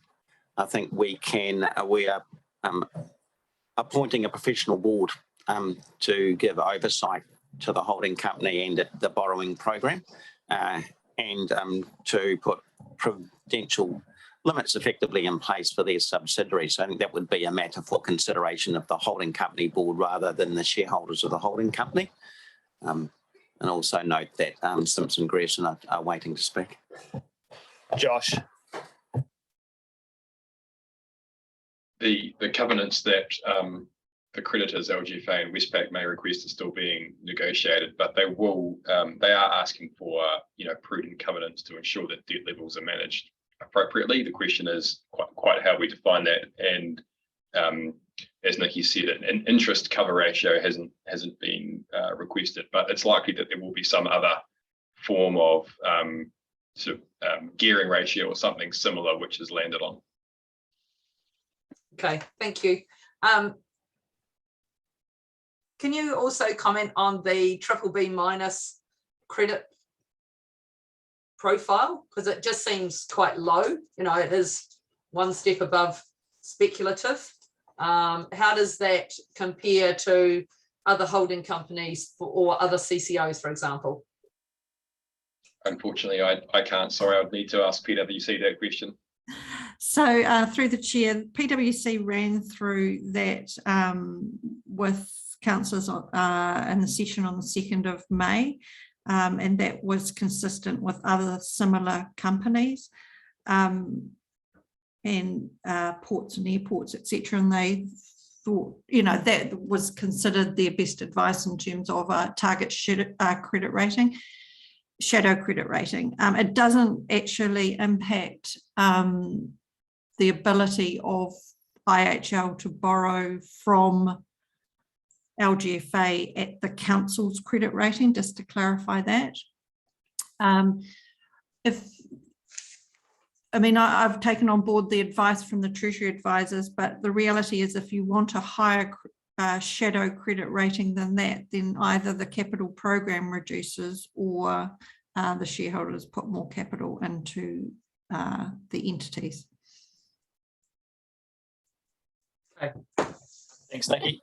And just 4.32, it says that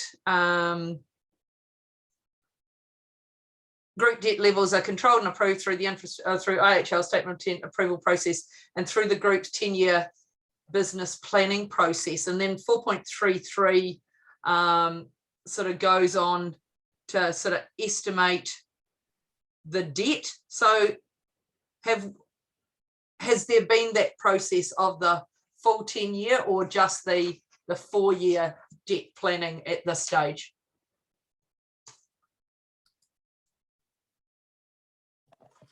Who's answering that question? I can answer that, Nikki? Mr. Mayor. So there has been an assessment of the projected 10-year debt level, and as we've discussed previously, the uncalled capital level will have to be reassessed periodically, but has only been taken out for a few years, not that full 10-year period. So there is a a 10-year debt projection, but obviously that's, the further out you go, the less reliable it is. Because in 4.40, it does state that interest savings are going to be just under 2 million per annum in 2032. So if we know what our interest savings are, then we know what our debt is. And so do we have the business planning or the projects that we know make up that debt? Because to have 2 million in interest savings, that sounds like a lot of debt and a significant increase in debt when that alone is the savings. So have we had all those projects? Mike or Nikki? Through you, Mr. Chair, the numbers in that paragraph were based on the Deloitte's work that we used for the consultation within the long-term plans. And that listed the projects out, did it? I'm not sure. I would need to check, Councillor, whether that was the case. Having said that, I think there was a fair indication of the expected future capital requirements and projected debt levels. I would add for the assist councillors that in the current interest rate market, the margin between the bank borrowing and the LGFA is likely to widen, increasing the savings rather than narrow. Okay, thank you. And I think my final question is, I can't see you all breathe a sigh of relief, but I'm sure there was one, is 4.47. And it notes that the lenders cannot make a call on uncalled capital, but can't they simply force IHL to call on the uncalled capital? Isn't that how it would work? Nikki or Mike?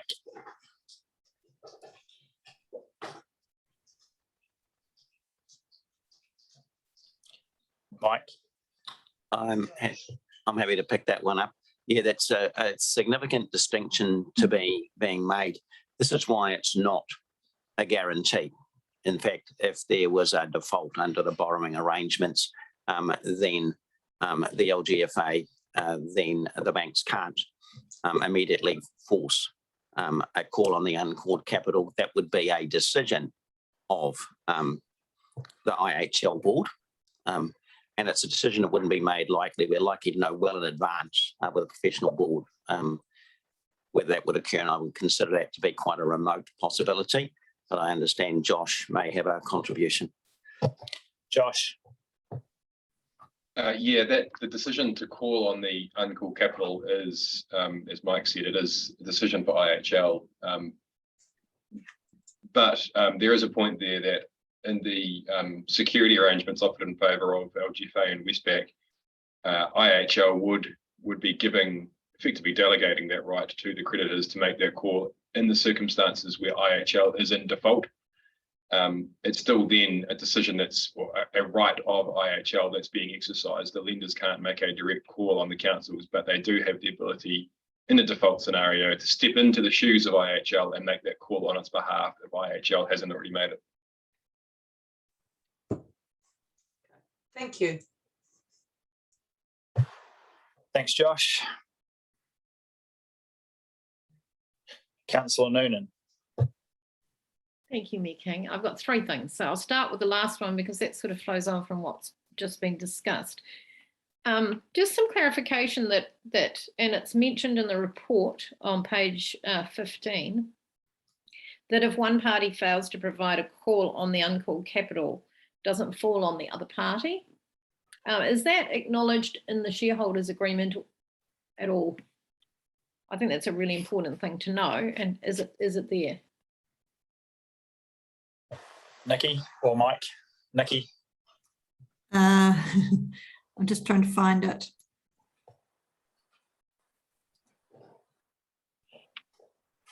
If I could just jump in there, it won't be in the shareholders agreement, but it will be addressed in the constitution. Well, that'll do. I can find the provision, if bear with me. Thank you. Thank you. While Josh finds that, do you want to ask your next question? Go on to the next one. The next one involves Josh. I'll go to my other one then. just a comment that one of the staff, Mike, I think said, was talking about when the dividends would start to increase to the shareholders. And I know that that was a big part of the reason why they supported this. So the cost borrowing was less for the entities, but also that it flowed back to the shareholders.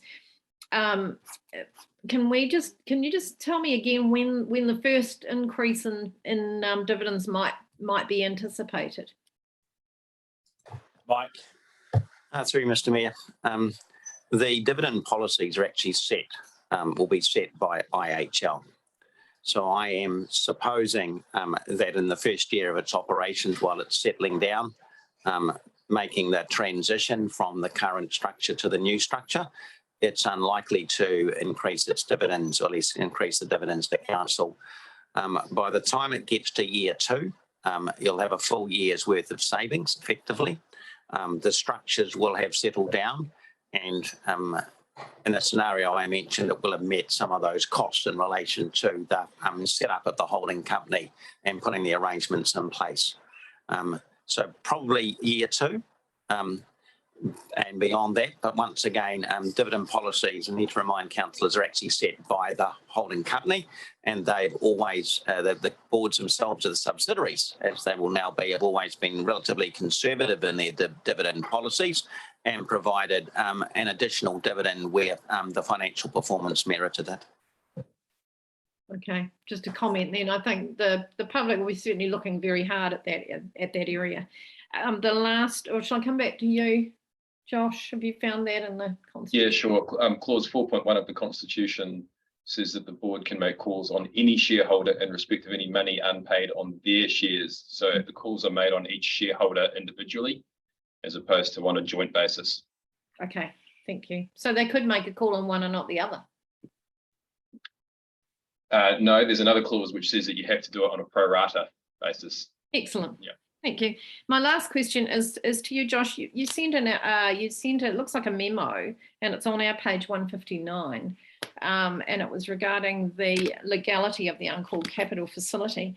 And it looks like just one page, but was it just one page? It wasn't signed or anything, so it looked like it's sort of part of a document. No, that is the only page. It is a one-pager. It was presented as a memo, which we don't typically sign, but I'd be happy to sign it. No, that's what I just wanted to make sure that it was one of one and not one of more. And we don't always get everything. That's all from me. Thank you, Mayor King. Thank you, Councillor Noonan, Councillor Sanson, and now I've got Mayor Rees. Thank you very much, Mayor King, through the chair. So the first questions, I've got a more general rather than to a specific point, but I can tie them to a specific point if needed. And I did send them through to Nikki last week.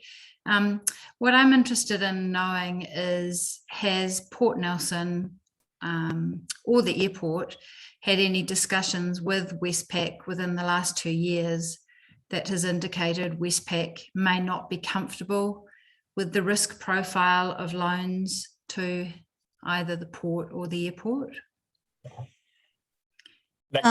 So through the chair, not that I'm aware of.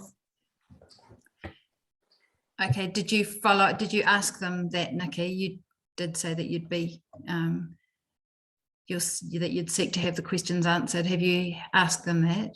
Yes, I have, and not that I'm aware of. So they said no, or what was their response to the questions? They haven't responded, but I'm not aware that there have been any issues.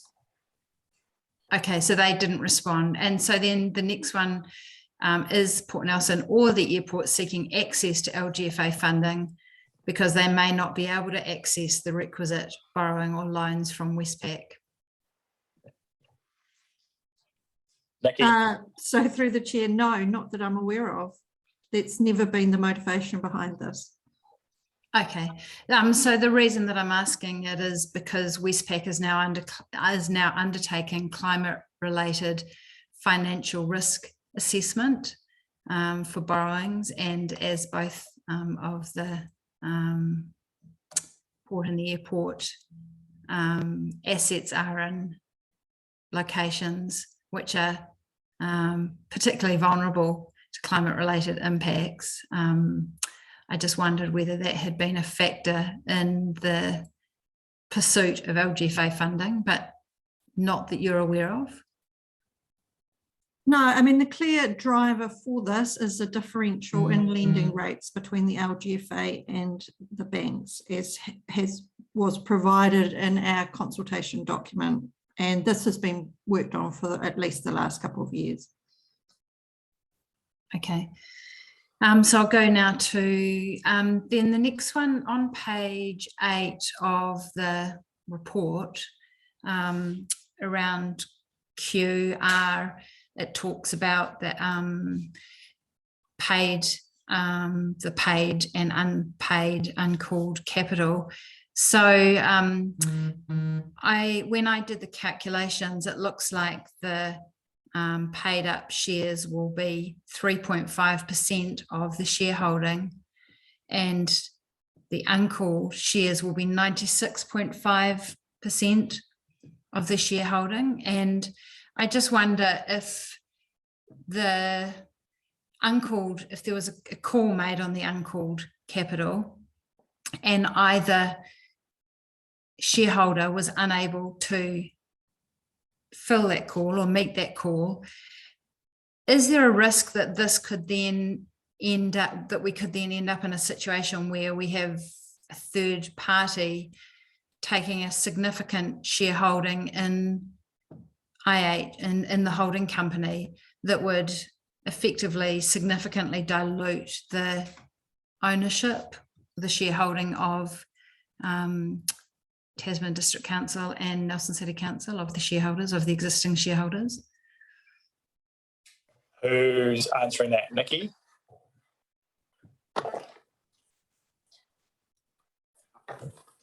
So through the chair, I think we've discussed this previously in terms of each council's ability to meet that call.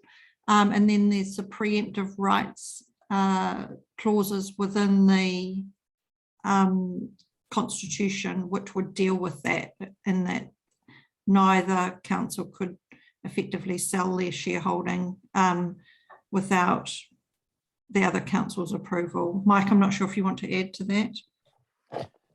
Right, through you, Mr. Mayor.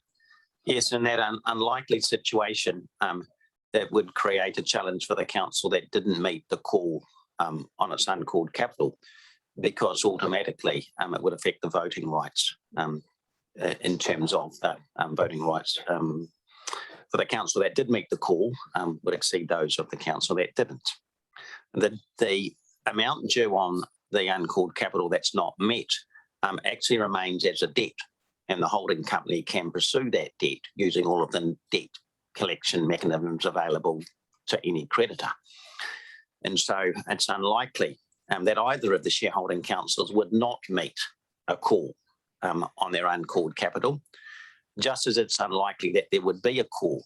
LGFA is well aware that if a call is made on the uncalled capital, it's going to be borrowed by and large from the LGFA itself. And so in those circumstances, it's circular for the LGFA in terms of debt. In terms of your concern, that you wouldn't be losing control of the company unless the company decided to issue shares outside of the two existing shareholders, and the two existing shareholders have preemptive rights. So there'd be a long way to go before you got to the point where a third-party shareholder had an interest in the port and the airport. Okay, thanks for that.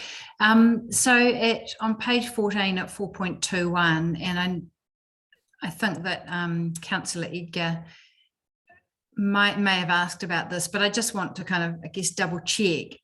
It says the Local Government Act prohibits local authorities from guaranteeing the obligations of council-controlled trading organisations.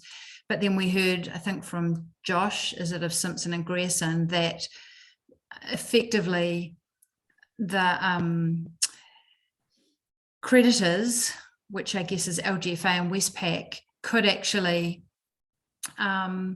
force a decision of the holding company to require payment from the two councils. So is this kind of a, the way it's been set up, is it a workaround to kind of get around the Local Government Act, but in fact still ends up effectively having the same status, and that effectively both councils are effectively guaranteeing the holding company? Mike and then Josh.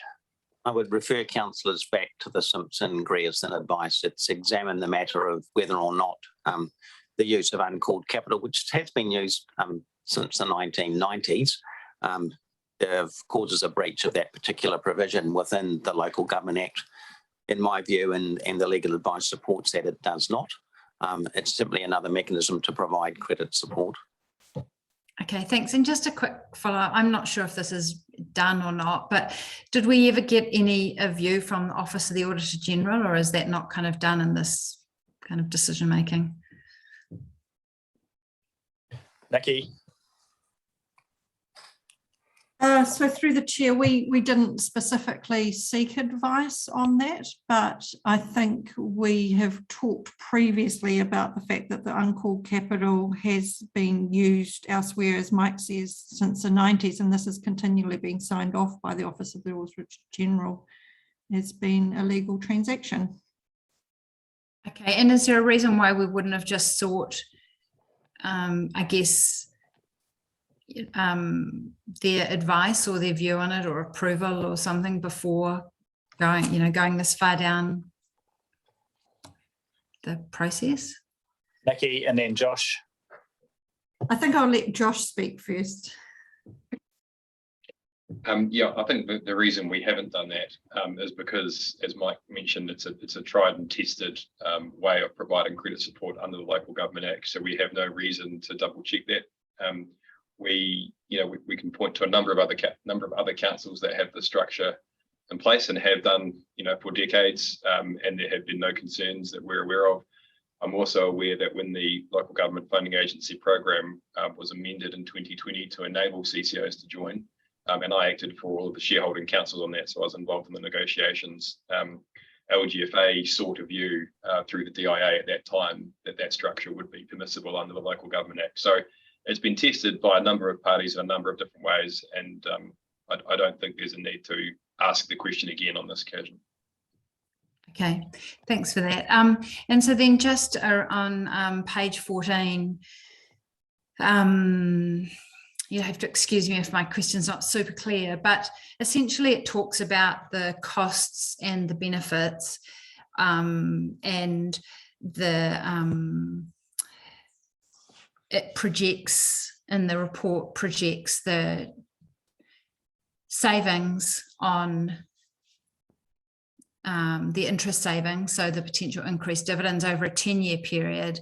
But then in terms of the costs, it's often referring to a 4-year period up to June 2026. But in the papers that we've had sent through over recent days, it looks like there is planned investment for the airport of around about an increase of about $110 million of borrowing for the runway extension from year 2026 onwards. And I'm just wondering why that why has that not been kind of really clearly laid out in any of this documentation?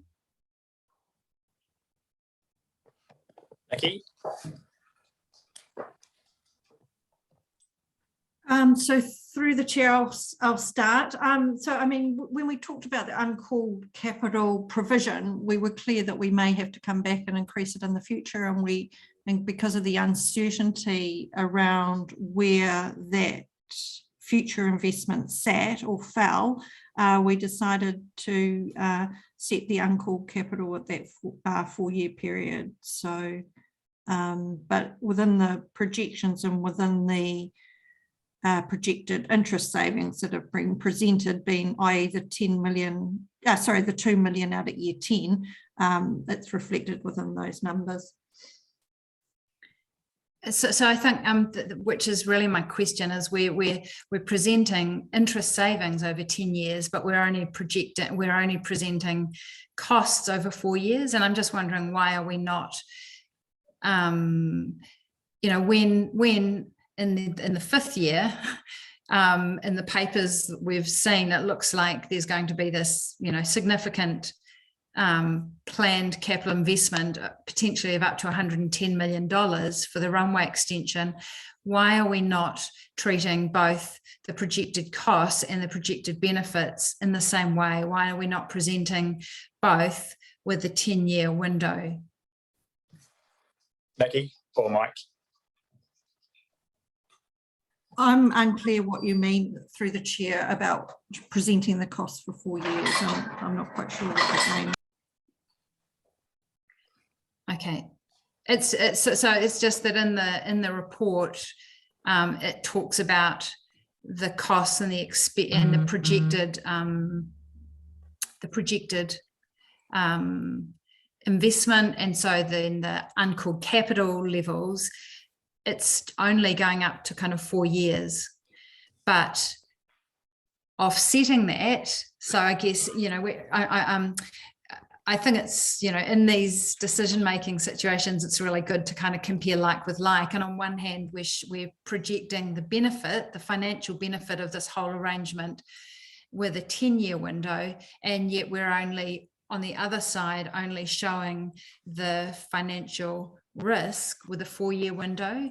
And yet the papers, the additional papers that we've received in the, you know, over the weekend and whenever they've come through, actually have some of that additional cost out to the 10-year period, which shows quite significant additional investment. And I'm just wondering why it hasn't been presented like for like in the report. Does that make sense?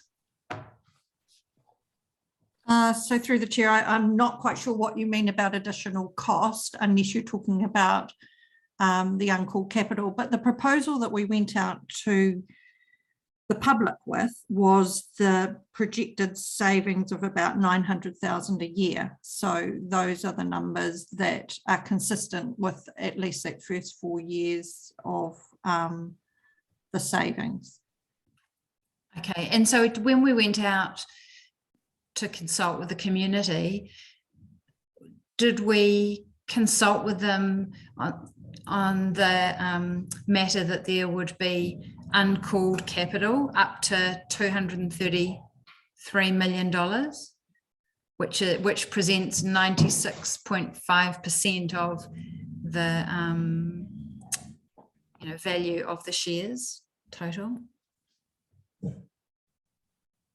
So through the chair, I think the consultation was clear that we weren't aware of what the uncalled capital amount would be at that point in time, and I think it was based on the fact that it's unlikely, as strategic assets, that the councils would ever let the port or the airport fail from a debt perspective. So. Okay, thanks, Nikki. I mean, I, as an elected member, I was completely unaware of the uncalled capital, so I'm not quite sure how the community could have known about it. That's it for me for now. Thanks. Through the chair. Thank you, Councillor Sanson. I got Mayor Rees. Well, thank you. Just a few things.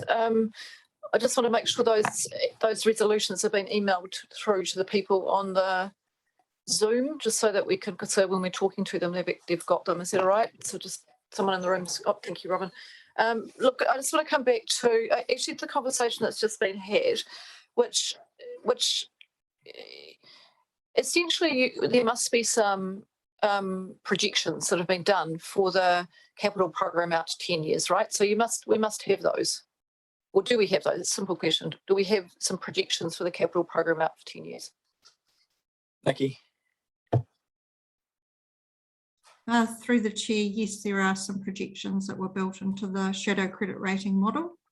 Okay, and so I guess what I'm hearing Councillor Sanson say is, well, why aren't we discussing that if we're discussing what the savings will be over the 10-year period? Because don't you need to see them together? It's not that they're so that you can see the full picture, that actually there are, so we understand the level of debt that IHL is going to actually be carrying.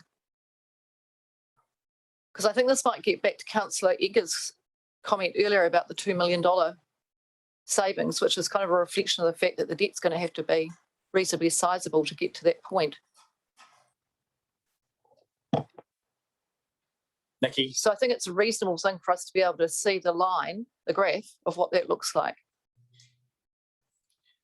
Nikki? Through the chair, I haven't got them handy.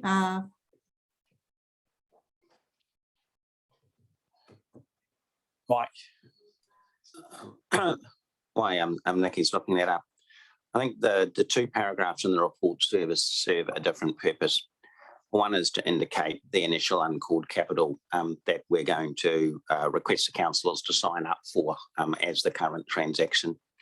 Approximately every 4 to 5 years, I would expect the holding company to approach the shareholders with their projected capital works program over the next probably 5 or 6 years, and indicate whether an increase in uncalled capital is required. And that's what's happened in the past, where there's been uncalled capital supporting a borrowing program. And so when we put the report together, we didn't connect the two paragraphs together, if you like, in terms of the shadow rating, and that's a fair concern that's been raised by councillors. I think ultimately the level of savings is geared to the level of debt. Obviously, the margin between borrowing from the LGFA and the higher margin borrowing from the bank feeds back into savings. But I would point out that at the whole, during the whole time of those borrowing programs, there's still prudential oversight of the programs to make sure that the individual companies can service those debts, just like it is now. So I wouldn't be concerned that the holding company would approve a borrowing program that couldn't be serviced by the subsidiaries individually or together. I think we can pull the numbers out for what the 10 years looks like, the numbers that were used for the shadow credit rating. I put a lot of weight in that shadow credit rating. It's at the investment grade, a bit at the bottom of the investment grade, but it can give us a high level of assurance that the financials that are supporting the borrowing program, therefore the likelihood of there ever being a call on uncalled capital is remote, because we're not dealing with an entity with a C or a D rating. We've got a triple B in there, so that's bottom of investment grade. So that's the weight I put behind that. And I do apologise if councillors feel they're being let down by staff in terms of not providing the additional numbers. Oh, thanks, Mike. No, it's not about being let down. It's just about making sure I think what the members are doing is they're thinking about how they communicate this actually to the public in relation to the questions, and a fairly big hammering of questions that have been coming through, and just trying to think about what are the mechanisms that we could use. So I think that's a reasonable thing to ask for, to say, look, actually, let's have a look at that. It's a little bit like we do in our long-term plan, where we'll go out and run our debt to revenue ratios and those sorts of things. And I've got no concern here that the IHL is going to, approach this with other than financial prudence, but I do think we need to have a sense of that. I mean, I don't recall uncalled capital. I mean, when was the last time uncalled capital? When was the last time that the Portland Airport came to us for uncalled? Not in my time at council, and not before that, I believe. In fact, I think the last exercise was a return of capital effectively from the port. And so they've funded their capital programs and their development out of the port's own cash flows and the airport's own cash flows. So they've got strong balance sheets, and they haven't been reliant upon council providing additional capital funding, or at least additional equity. And that is a positive reflection on council, because you've allowed those firms to retain sufficient cash in order to be able to reinvest in the business while still paying dividends that have benefited ratepayers. and thanks, Mike. And I think that's an important point to reflect on, that that's the scenario we operate under, that they've funded, including the airport terminal, without coming to the shareholders. So what we wanted, I guess this is just to have a look at that and say, look, let's look at it. And now we're looking at something where we could contemplate in 5 years' time, they might have to come to us. And what we're looking at is what we're hoping we're going to see is a scenario, and we should be seeing a scenario where that won't be the case. So, sorry, Mr. Chair, I just think I listen to the Q&A and go, yeah, I can see a bit of a gap here. The final question I've got is just also coming back to, so I'll turn my pages over now. This is that question about 12.36 that Councillor Egg was raising before, and that is on page 117. This is the discussion, it was a bit of kōrero before around whether that clause should stay in and out, and some differing views. And I just really want to test this out, because given the role of IHL and the role the directors will be undertaking, I just wonder whether that has been included to be overt about the fact that actually both directors will have an interest at any point, because actually when you look at the capital program and the envelope, if there's essentially a weighting at 1 year going towards one company, there's less for the other company. So ultimately, you know, you come to interests, disclosing interests, it's about potential negatives as opposed to potential positives. It's not a good way to describe it, but it's that issue, that we know that for elected members, if you are, it's not that you necessarily make a financial gain, it could be that you make that you don't, and that still becomes an interest, but you've got an interest and it doesn't mean you can't manage that interest. And I'm just wondering if that might, and Josh, I'm particularly thinking, I'm wondering if that's why it's there, because it's there to be overt about the fact that the interrelated nature of the work of IHL will mean that the directors will have an interest both port and airport. It may not be, but I'm just testing that out, because I don't want to remove it and then I'm going, well, if we take it out, we may be losing that overt acknowledgement of the fact that there's an interrelated interest. Yes, I can comment on that. And I think that's exactly right. As I said before, either approach is permissible under New Zealand Companies Act legislation. You can vote with an interest, or you can say you're not entitled to a vote. But in some circumstances, you might decide that it is appropriate to retain an interested director's vote. And as I said before, the key consideration there is that the nature of that interest is properly disclosed. And then this provision recognises that and ensures that the basis upon which directors would be voting is clear. So Josh, what I'm thinking though is when we look at the capital program, if we think about what Nikki described to us earlier about what they'll be doing, it is going to be interrelated. It's going to have elements where the borrowing is for Nelson Airport Limited and elements where that are for Port Nelson Limited. It's going to be interrelated. So every time they come to make a decision, both of those chairs will have an innate interest in the matter in front of them. Yeah, I agree. They'll have a duty to the shareholder, yeah, or the shareholders plural ultimately, but also that's right. They also happen to be the chair of the subsidiaries, and will have an interest in ensuring that the subsidiaries are looked after through that Treasury funding vehicle. And it's making sure that I guess this approach makes sure that doesn't prevent them from having their say and having a vote on the matter. Yeah. So essentially, it won't help by saying, oh well, okay, we won't. If this is a matter where the funding is predominantly in this cycle, increasing the capital program for Port Nelson, it won't help to say, well, the Port Nelson director steps away and doesn't vote, because in fact the Nelson Airport Limited director still has an interest in the matter. So I think yeah, that's kind of where I've got to. So I think it's actually there to be overt about the interrelated nature, and I'd rather it was overt and they're doing the disclosures than we're silent and we're not doing the disclosures. I think it's kind of where I've got to. And then they have to manage their interests appropriately. And they will understand what they have to do in that regard. So I'm just expressing my view. My preference is actually initially thinking it should come out. Now I think I understand why it's there, and I think it should stay. Thank you, Mayor Rees. Do we have any further questions?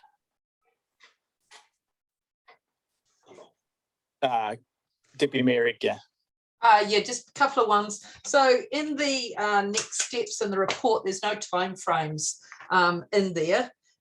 So when are the resolutions from today, or the decisions from today, going to the councils? And will all the amendments to the consequential amendments to the and minor ones to the Constitution and Shareholders Agreement be made prior to them going to those council meetings? Nikki? So through the chair, my understanding is we've got a council meeting on the 14th of June at Nelson, and TDC have one on the 30th of June, and we will have all the amendments made and the documents circulated prior to that. Okay, thank you. And my next question,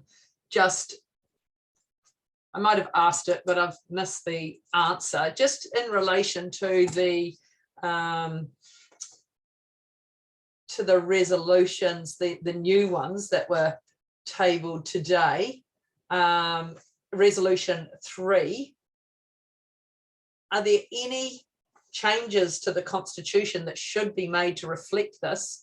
Because I don't recall there being anywhere in the Constitution that actually says this is going to be the makeup of the board. It's just numbers. There is nothing that ever says this will be the makeup of the board. And if there is, someone please direct me to the clauses I need to be looking at. Mike and Josh. So I'll hand over to Johnson just to check. It was never the intention to put that level of detail within the Constitution. One of the aims in drafting the Constitution was to leave it flexible, and that has been done, that light touch flexible. And the composition of the board is a matter for the shareholding councils through the Joint Shareholders Committee. So there's no need to have that level of detail within the Constitution. Current arrangements allow it to be given effect to.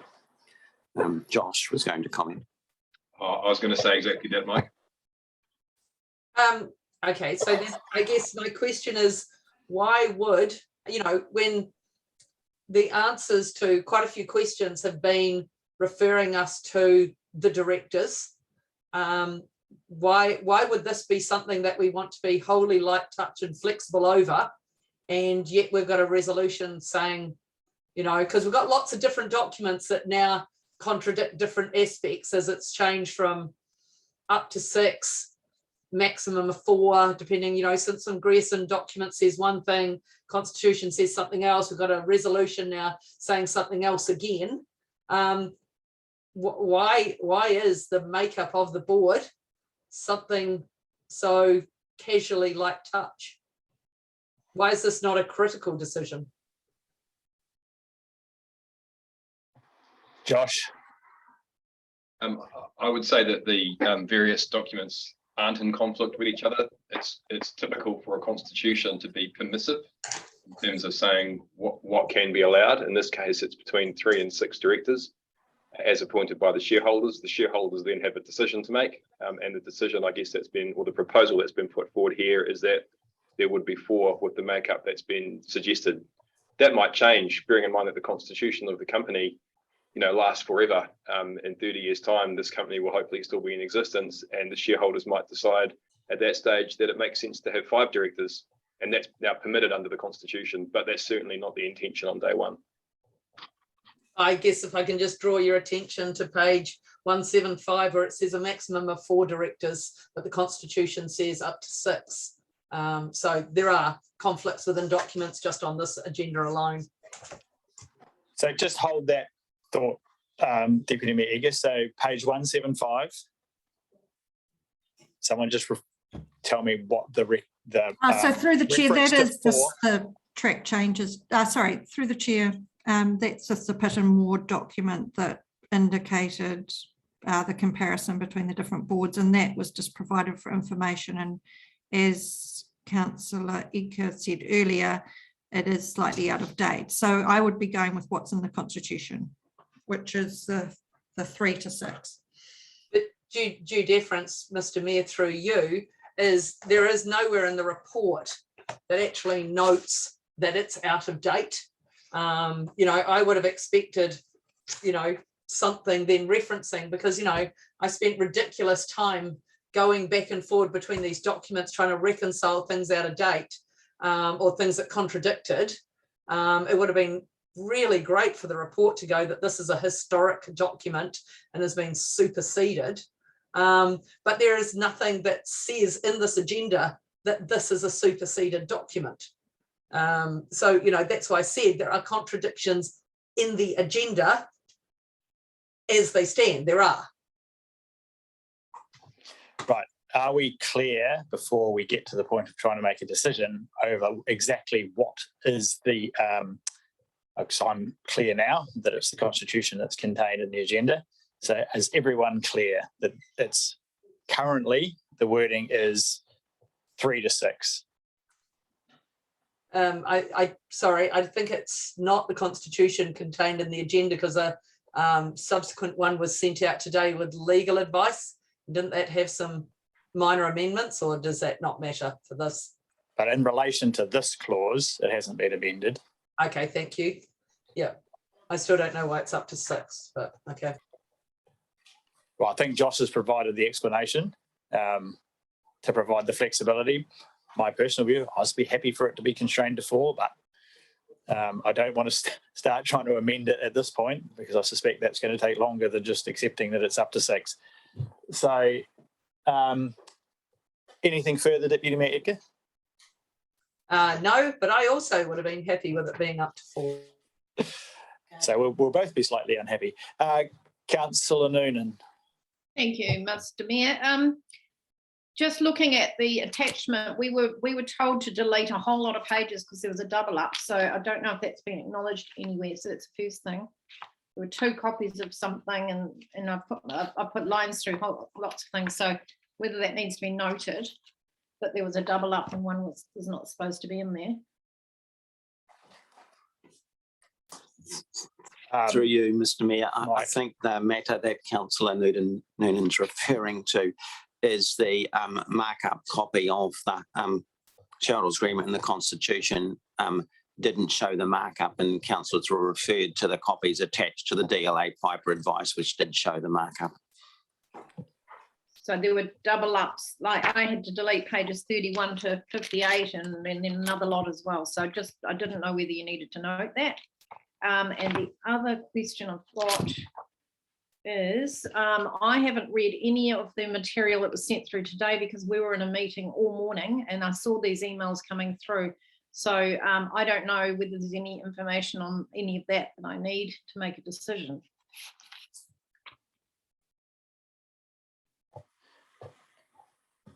Mike. Through you, Mr. Mayor. The material that was circulated today is primarily answering the queries raised by Deputy Mayor Edgar.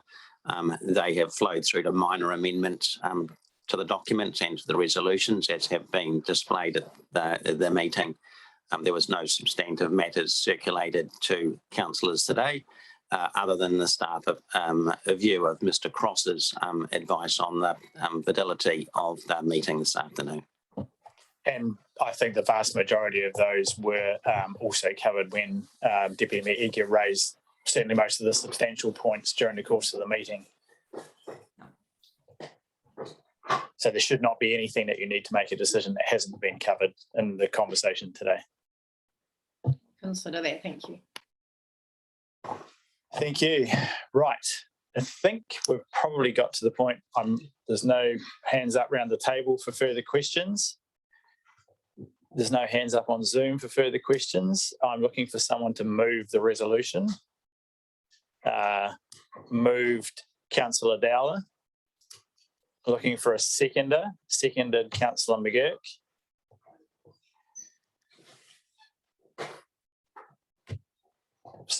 Speaking to the resolution, Councillor Mackenzie. Thank you very much, through the Mayor. I guess we've gone through a lot of information today and it's been helpful to tease out all of the issues. I guess for me, what's important is actually how the council's influence the holding company going forward, and that's particularly through the letter of expectation and the statement of intent. And so I think we just need to be very mindful going forward that we certainly don't want to be paying lip service to those processes, and that it might be good to actually just do a little bit of work to make sure that everybody realises how critical those are, and how as elected representatives we can get to have our say in those processes, because I think that that's going to be the key to actually getting what we want over the longer term. So very happy to support the resolution, and I think that makes a lot of sense. We need to be using the structures and vehicles that are available to us actually to deliver these savings for our ratepayers. Thank you. And actually I do want to say I really appreciate the huge amount of effort that staff have gone in with your advisors. It seems like a simple thing that we're trying to achieve, but there's a lot of devil in the detail. So really appreciate the work that's gone into it. Thank you. Thank you, Councillor Mackenzie. I've got Councillor Sanson, Councillor Noonan, and then Mayor Rees. Councillor Sanson. Thank you, Mayor King, through the chair. So first of all, I'd like to call a division, and then I will be speaking against this. When I look at the decision-making table on page 21, I look at 6.3 risk. The decision to form the proposed holding company has been previously consulted on. So yes, we did consult on it during the long-term plan, but I was unaware. I would expect that all of the Nelson City councillors were unaware, and that the community were unaware of the uncalled capital of 233 million, that it represents 96.5% of the total shareholding, and that it can effectively be called on by the creditors, as we heard today from Josh of Simpson Grierson. When I look at the financial impact, 6.4, which is on the next page, on the third paragraph, the financial impact of any call on uncalled capital would not exceed amounts the councils would have contributed directly to the subsidiary companies under the current arrangements. So I'm not quite sure really how that stands up, because we've never had any discussions about contributing up to 233 million towards these entities. So I don't see how the likelihood, I don't really see how that stands up. Under 6.5, degree of significance and level of engagement, it says that this matter is of low to medium significance. In my view, it's quite significant in that the uncalled shares or capital represents 96% of the value, and that this can have really significant implications for the shareholding for both councils, given that the paid up capital only represents around 3.5%. And then when I look at 6.6 under climate impact, one of the areas that I'm really interested in is the climate related financial risk assessment, which Westpac is now undertaking, but LGFA does not. And I had some correspondence with the CE of LGFA just to understand what due diligence LGFA undertakes in this space, and they don't currently undertake this due diligence. They rely on the borrowing organisations to undertake climate-related financial risk analysis. And my experience to date in local government doesn't fill me with a great deal of comfort in this. On the next page, 23, 7.2, it says the proposed financial arrangements, including the use of uncalled capital, are appropriate in the circumstances and do not increase the risk that either council will need to contribute additional equity should the airport or port find themselves in financial difficulty. We've heard today from Josh of Simpson Grierson that the creditors can force a decision of the holding company for a call on the uncalled capital. So I just don't see how that holds up. And then I guess the last thing is that, you know, in all of this, we're being asked to rely on the statement of expectations, statement of intent. And again, my experience so far in local government doesn't fill me with a great deal of comfort in the space, you know, and even trying to get things like the living wage, you know, to get our CCOs to adopt the living wage when we've given really clear direction around this. It still hasn't happened with some of the CCOs. So I just don't have maybe the same level of comfort in this that others do. So I'm going to be voting against this today. Thanks. Thank you, Councillor Sanson, Councillor Noonan, and then Mayor Rees. Thank you, Madam Mayor. Madam Mayor, you're not the Madam Mayor. Madam, sorry, Mr. Mayor. Thank you, Gail. I've been called Maybe a lot I should worse. just call you by your first name. That would be a lot easier. It would be, Tim. Thank you. Look, today I'm going to abstain on this decision. For me, I think it would be imprudent for me to make a yes or no decision with such a short turnaround on the time frame for the reading of the material, absorbing the material, and actually giving it due consideration. It was just too short for me, and we had other meetings, so our weekend's gone, as you know. So I would like to take that time before it goes through to our own council to consider further the information that's been provided over the last few days and today. I appreciate the work that's gone into responding and for those who have attended to help with that. But at this point, I don't feel confident to be able to make a decision, affirm or not. So I will be abstaining. Thank you. Thank you, Councillor Noonan. Mayor Rees. Thank you, Mr. Chair. Mr. Chair, I'm going to speak in support of the motion. I want to acknowledge Councillor Mackenzie's acknowledged the work that the staff have put in, and I endorse that, but I also want to acknowledge the work that has gone in from elected members, and particularly Deputy Mayor Edgar, the work she has put in to do her due diligence for this meeting today. It's evident as you listen to the questions, that the amendments that have been made, the thought that's gone into how do we bring this together. So I just want to really acknowledge that. It is a very important decision. It's important because we have an opportunity through this process to actually provide greater financial oversight than we've had in the past in relation to our company. So that's a good thing. Councillor Mackenzie's talked about the importance of the SOE-SOI process, and we do need to be focused on that process. That's how we create influence. At the moment, in terms of the oversight of borrowing, we have less through the process at the moment than we'll have, in my view, through the Infrastructure Holding Limited. We have scenarios at the moment where one council could sell the shares of their Port of the Airport without seeking approval from the other council.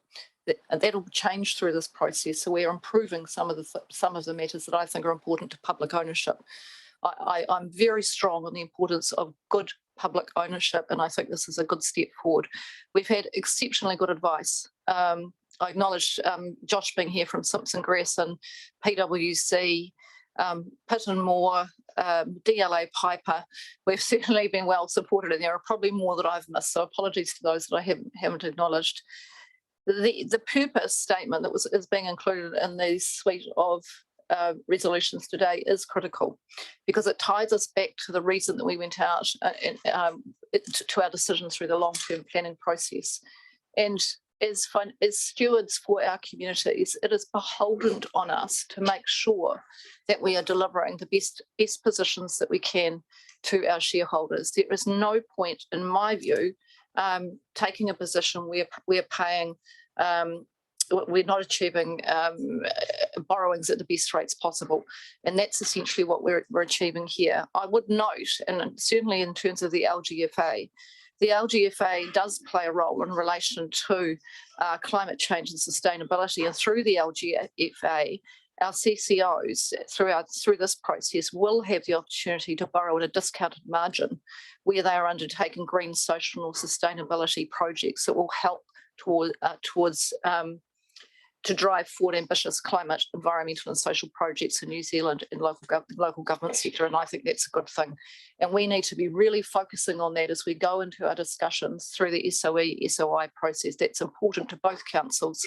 And that's how we have that influence with the benefit that can flow from the LGFA discounted margin. So just really encourage elected members to support this today. It needs to go to both councils. It will be important that some of the matters we've discussed today, there may be some supplementary documents that we're going to need. And I know the officers have noted that, particularly in relation to the 10-year capital program. In relation to uncalled capital, I can tell you as Mayor, I've been perfectly aware that it's a scenario with uncalled capital, because as we discussed earlier on, I've gone through many discussions where it hasn't been called on in the time that I've been Mayor, that the companies we've structured them in such a way that they can manage their capital programs. And again, that'll be a discussion that we continue to have through the SOE-SOI process. Thank you. Thank you, Mayor Rees. I've got Councillor Courtney and Deputy Mayor Edgar. Councillor Courtney. Thank you, Mayor Tim. I'm going to vote against this resolution today simply because if we cast our minds back, not too long ago, when we went out for public consultation on this matter, it did not get overwhelming support from the public. Not at all. The overwhelming support of the public was to keep the situation as it was. We had two independent companies, the airport company and the port company. It was overwhelming. And the less support came for this financial arrangement here. When you're chasing in business low interest rates, well, that is a foolhardy thing to do, chasing the prospect of low interest rates. Because I can tell you, once the banking system gets you locked in to those what you suspect will be ongoing low interest rates, over time, that opportunity is whittled away. No question about it. I have seen it time and time again. So it is not good business to do what we're doing here today. I respect all the work and highly respect the people that have been doing the work for us. But this is not in the best interest of the ratepayers, because no matter how you frame it, the risk is being transferred to them.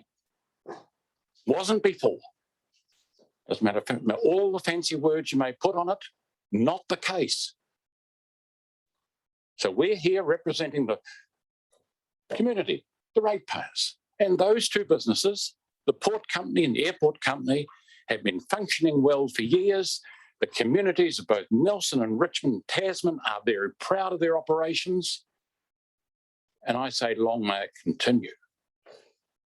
So I'll be speaking out against this in the community into the future, and also voting against it today. Thank you, Councillor Courtney. Deputy Mayor Edgar. Thank you. Look, I'll also be voting against today. I do, though, want to acknowledge the significant improvements from the last time we saw these documents to this time, acknowledge the staff work. I do want to see final documents. I'd like to get some further assurances around the SOI processes. And so that may all come to our 14 June meeting. But at this stage, I will vote against, but I remain open-minded as to whether it can, those concerns could be addressed, because acknowledging that today a number of my concerns and those of other people have been addressed. So if we have another step up again, then my position could change. Okay, thank you, Councillor. Just to be clear, though, if it's not passed here today, there will be no further information to a subsequent opportunity or meeting, just so we're all clear, because that would be the end of the process. So there will be no opportunity for any further information to come to anybody, just so we're all clear. I'm clear. Thank you. More speakers? Anybody else? If not, I will move to put the resolution. Does the mover wish to have a right of reply? Thank you. The resolution is being undertaken by division. So I'll come across to Robin.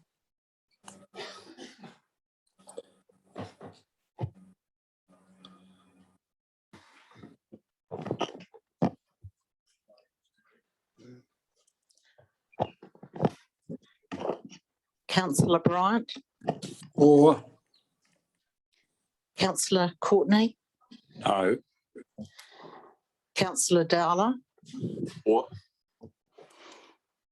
Deputy Mayor Edgar, Against? Mayor King, For. Councillor McKenzie, For. Councillor McGurk, Aye. Councillor Noonan, Councillor Ogilvie. Sorry, 1 minute, I'll just plug that up. Sorry.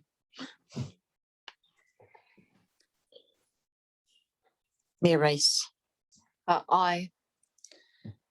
Councillor Sansom, No.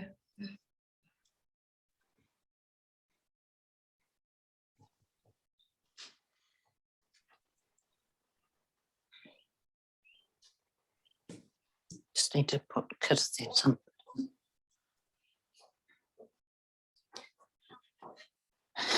It's carried. So it is carried 1, 2, 3, 4, 5, 6, 7-3 with 1 abstention. 1 absent. And 1 absent. Okay, I'll declare the resolution carried. Thank you all for your contribution to the meeting, and this obviously has 2 quite significant steps to go yet through both councils, one on the 14th of this month and one on the 30th. So I guess we will just wait and see. Clearly, as Mayor Rees mentioned, there are a number of things that came up today, particularly around item 4.4 and the financial benefits that are likely to add to the conversation that will be undertaken at both councils when they consider this recommendation. So I'm just working on the assumption that information will be made available at that time. So again, thank you. Thank you, as Mayor Rees has mentioned, to all the staff, to the advisors who have provided a contribution to get us this far. And I guess we will await the next decision with some interest. Are we going to do the confidential minutes? So I'm not sure we've got a confidential session scheduled for this meeting, so they will have to be done at a subsequent joint shareholders meeting. All right. Sorry. I'll come across to Mayor Rees to close with karakia. Well, thank you, Mr. Chair, and thank you for your chairing today. We'll close with karakia. Kia hura tamarino, kia whakapapa ponamu tumoana, aroha atu, aroha mai, tēnā tātou, tēnā tātou, tēnā tātou katoa. Kia ora. Kia ora. See you all at the next joint shareholders committee meeting, which hopefully will be slightly more straightforward than this one was.